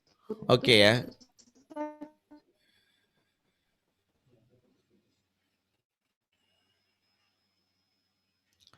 Nah itu yang pertama, jadi solusinya yang sebisa mungkin jangan merampas anak. Kenapa? Saya ingin katakan gini, pengasuhan itu maaf ya, karir dan bisnis bisa gagal, boleh gagal karena masih sempat diulang. Jadi pengasuhan itu kalau gagal sulit diulang.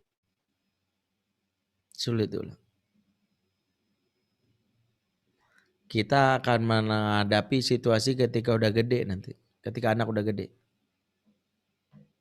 Ketika anak udah gede itu banyak ortu-ortu yang cerita sama saya yang akhirnya menyesali keputusannya dulu. Ya Allah, sekiranya waktu boleh berulang Ustadz, saya akan bayar itu. Tapi anak keburu gede, keburu jauh. Mumpung Kalau menurut saya ambil keputusan yang intinya ini, kalau ada ibu bilang, ini justru saya demi anak-anak Ustadz biar di masa dewasa. Enggak, anak-anak itu enggak bisa dengan pendekatan, nanti kalau di masa dewasa dia akan mencari orang lain. Ya itu kalau menurut saya sih. Nah, yang kedua, tapi kalau nggak bisa juga gimana Ustadz? Baik, yang kedua itu justru mengontrol setiap keputusan yang kita pilih karena sudah memilih kerja, maka apa yang kurang harus dipenuhi. Sekarang prioritasnya apa? Prioritasnya apa yang membuat ibu nyaman. Sekarang kalau Bapak bilang kita butuh couple time Ustadz, iya, tapi lihat aja kondisinya. Ibu nyamannya gimana? Kalau dia merasa bersalah karena waktunya lebih banyak di luar sama dan anak kurang, maka dalam hal ini ya ibu bisa ya dalam hal ini yang mengatakan jangan deh Mas, aku nggak tega sama anak, itu boleh. Tapi ketika ibu merasa bodoh sekali keluar nggak ada masalah. Sebenarnya couple time itu sederhana, kalau orang tua bekerja itu pulang bareng aja itu couple time sebenarnya. Saling menjemput aja itu udah couple time. Misalnya bapak ibu bekerja, kemudian si bapak bilang kamu di mana, aku jemput ya. Itu couple time sebenarnya. Jadi couple time itu dimanfaatin situ. Kalau Sabtu Ahad udah family time aja harusnya. Itu yang harus kita banyakin gitu. Jadi ala kulihal ya seperti itu. Yang berikutnya, sebagai ibu yang bekerja maka harus hadir di 3 waktu. Kata kuncinya itu quality time itu di 3 waktu. Serepot dan sesibuk apapun ibu, pastikan koordinasi sama rumah untuk menelpon di 3 situasi. 1, hadirlah saat anak sedang sedih. Sedang sedih harus accessible. Segera kalau ditelepon itu izin alma bos atau apapun untuk segera merespon. Kenapa? Sedih, ya Allah nangis, ya Allah sedih banget. Gak apa-apa, kita izin ini, kita mensiasatinya. Anak butuh ini. Karena anak lagi sedih, butuh sandaran jiwa, siapa yang hadir saat itu superhero-nya. Itu yang pertama. Yang kedua, hadirlah di saat anak sedang sakit. Kalau anak lagi sakit, ya, maka sebisa mungkin benar-benar kita rewel. Kalau kita harus bekerja juga, nelpon siapa yang merawatnya berkali-kali supaya anak merasa. Jadi ketika misalnya kita nelpon nenek si anak alias ibu yang merawatnya, anak kan dengar, iya nih dikit lagi nih, oh panas banget nih. Anak siapa nek? Mama. Jadi dia tahu mamanya berkali-kali nelpon. Itu menunjukkan kepedulian. Dan yang ketiga, hadirlah saat anak unjuk prestasi. Dan ini nggak bisa diwakili, maaf ya. Kalau anak sudah mentas di sekolah, sedang mentas di sekolah, baca puisi, maka kehadiran ibu mutlak secara fisik. Makanya koordinasi sama sekolah, jangan sampai absen. Bunda, nih sekolah-sekolah harus koordinasi nih sama para guru, sama ibu-ibu dan bapak-bapak. Ayah bunda jangan lupa ya, kita ada pentas seni akhir tahun buat anak-anak. Tolong hadir. Kalau ada yang absen, bahaya bagi jiwa anak. Sebisa mungkin kita ajukan cuti.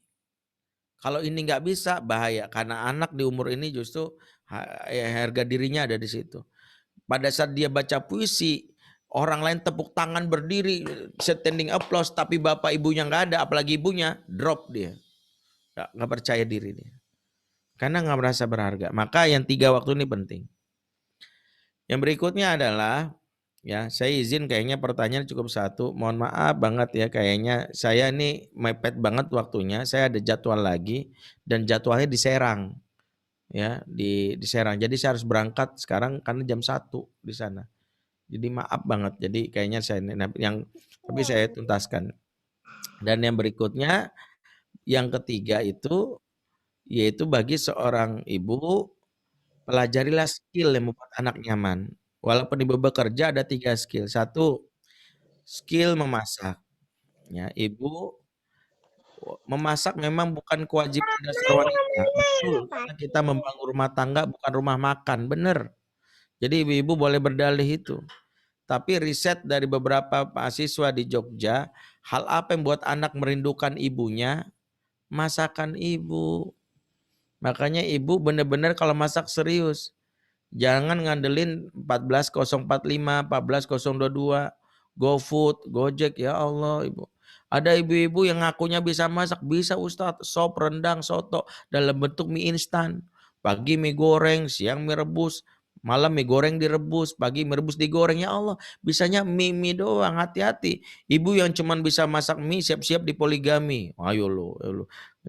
Makanya jangan masak mie doang, yang lain lah gitu. Anak-anak seneng Bu, kalau ibu bisa masak, happy dia. Mama kangen karena masakan. Bosen mah di Australia daging mulu. Pengen sekali-sekali masak makan sayur asam bikinan mama. Walaupun cuma sayur asam tapi asamnya original dari badan mama kan gitu ya. Nggak tergantikan. Yang kayak gini anak ingin. Yang kedua, ibu-ibu bisa punya skill memijit. Kalau pengen anak dekat sama ibu memijit. Bukan berarti habis ini ibu pindah profesi gitu ya. Allah berarti Ustaz nyuruh saya pindah profesi tukang pijit. Bukan.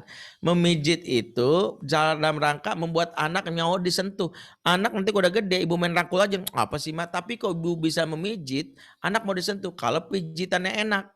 Kalau sekali pencet anak pingsan pasti kapok. Enggak. Dipencet bola mata. Ya enggak mau lah anak. Enggak mau kapok ya. Jerit-jerit. Nah, makanya kalau anak sudah mau dipijit, itu bahagia. Karena setelah dipijit, anak disentuh di bagian titik. Satu perut, berikutnya punggung dan telapak tangan. Riset mengatakan, anak-anak disentuh di bagian 3 titik ini membuat anak lancar bercerita. Makanya kalau mau dekat, anak mau cerita, dipijit. Karena dengan kita mijit, anak tuh terbongkar rahasianya. Ingat, jangan sepelekan profesi tukang pijit. Ya, sejatinya tukang pijit itu konselor. Ya, di kampung saya tukang pijit tahu aib semua tetangga. Buktikan aja. Ya, bayangin. Makanya kalau istri saya lagi dipijit wajib saya temenin. Kalau nggak cerita kemana-mana kan bahaya. Makanya ya itu. Ya makanya itu istri saya pernah tuh dipijit lagi hamil tuh. Itu kan pijitnya bilang, "Saya mah Pak, ya. Saya mah Bu, ya umur 13 tahun udah dipaksa nikah sama bapak saya." Istri saya kepancing. Oh, kalau saya mah enggak nih, suami saya aja nih tiba-tiba ngelamar saya. Umi, Abi denger ya. Iya, jangan cerita-cerita. Itulah kalau jadi tukang pijit tuh begitu. Makanya ibu-ibu kalau pengen anak banyak cerita dipijit. Yang ketiga, ibu punya skill mendengar. Udah anak cerita nih, tapi ibunya langsung nasihat, anak males. Makanya tadi diajarin teknik mendengar itu ya, teknik cicak tadi. Oh, gitu ya. Baik, cukup satu aja pertanyaannya. Tadi saya mulai, mohon maaf kalau tidak sesuai dengan harapan, tapi itu yang bisa saya sampaikan. Mudah-mudahan bisa membantu.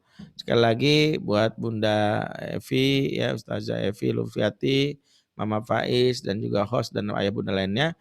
Saya izin saya harus berangkat supaya bisa ya dalam hal ini ya menuju tempat ya, sesuai dengan harapan. Ya, bagi yang ingin diskusi lebih banyak lagi, Ustadz ya silakan hadir di sharing class.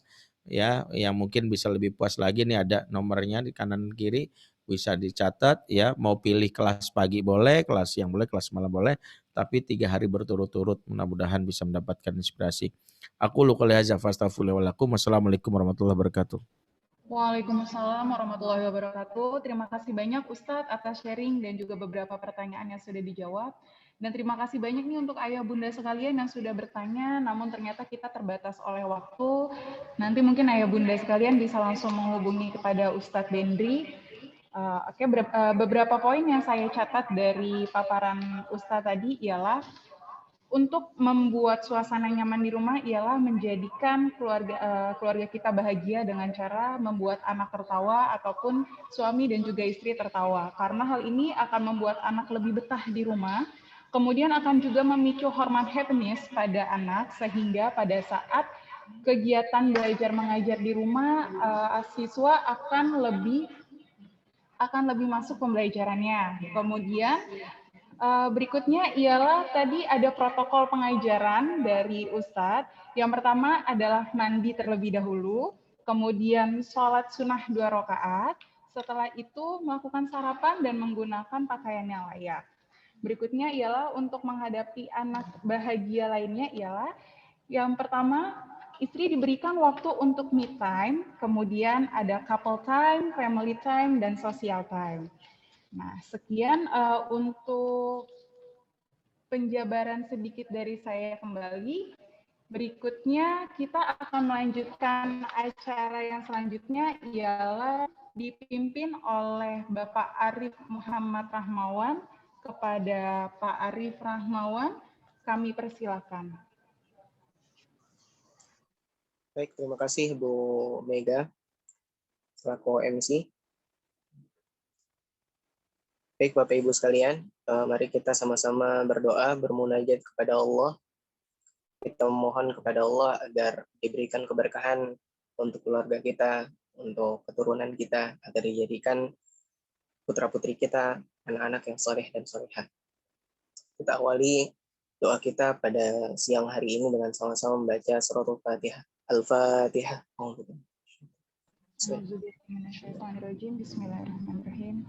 Alhamdulillahirrahmanirrahim.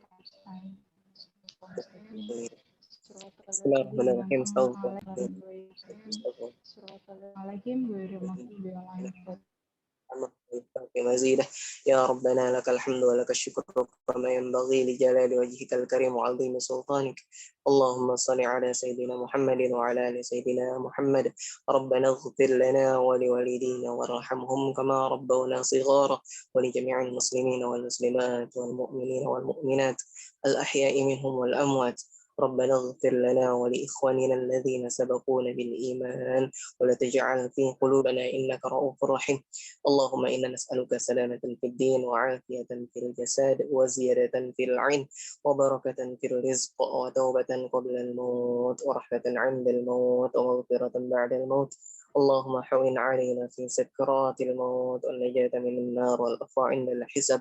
اللهم أرنا الحق حقا وارزقنا اتباعه وأرنا الباطل باطلا وارزقنا اجتنابه. وربنا هب لنا من أزواجنا وذريتنا للمتقين إماما. ربنا آتنا من لدنك رحمة وهيئ لنا من أمرنا رشدا. ربنا آتنا في الدنيا حسنة وفي الآخرة حسنة وقنا عذاب النار. صلى الله على سيدنا محمد وعلى آله وصحبه وسلم. سبحان ربنا رب العزة عما يصفون والسلام على المرسلين والحمد لله رب العالمين. Kembalikan warahmatullahi wabarakatuh. Waalaikumsalam warahmatullahi wabarakatuh. Terima kasih banyak Pak Arif selaku guru tahfiz SD ITL Kafi. Dengan pembacaan doa oleh Pak Arif menandakan bahwa kita sudah sampai di penghujung acara. Kami mengucapkan terima kasih banyak kepada narasumber kita pada hari ini, yaitu Ustadz Benri Jaisurrahman, dan juga ucapan terima kasih kepada ayah bunda sekalian atas kehadiran dan partisipasinya. Semoga acara seminar parenting ini dapat membuat suasana keluarga dan rumah kita menjadi lebih bahagia lagi dan menjadi lebih nyaman lagi. Saya selaku pembawa acara mohon maaf yang sebesar-besarnya apabila ada kekurangan ataupun kesalahan selama acara berlangsung. Marilah kita tutup acara pada hari ini dengan melafazkan basmalah bersama-sama dan doa tafaratul majlis. Alhamdulillahirabbil alamin. Subhanakallahumma wa bihamdika asyhadu alla ilaha illa anta astaghfiruka wa atubu ilaik. Akhir kata dari saya, wassalamualaikum warahmatullahi wabarakatuh. Sehat selalu untuk ayah bunda kebanggaan putra-putrinya dan tetap semangat untuk melakukan parenting di rumah. Terima kasih ayah bunda, boleh semua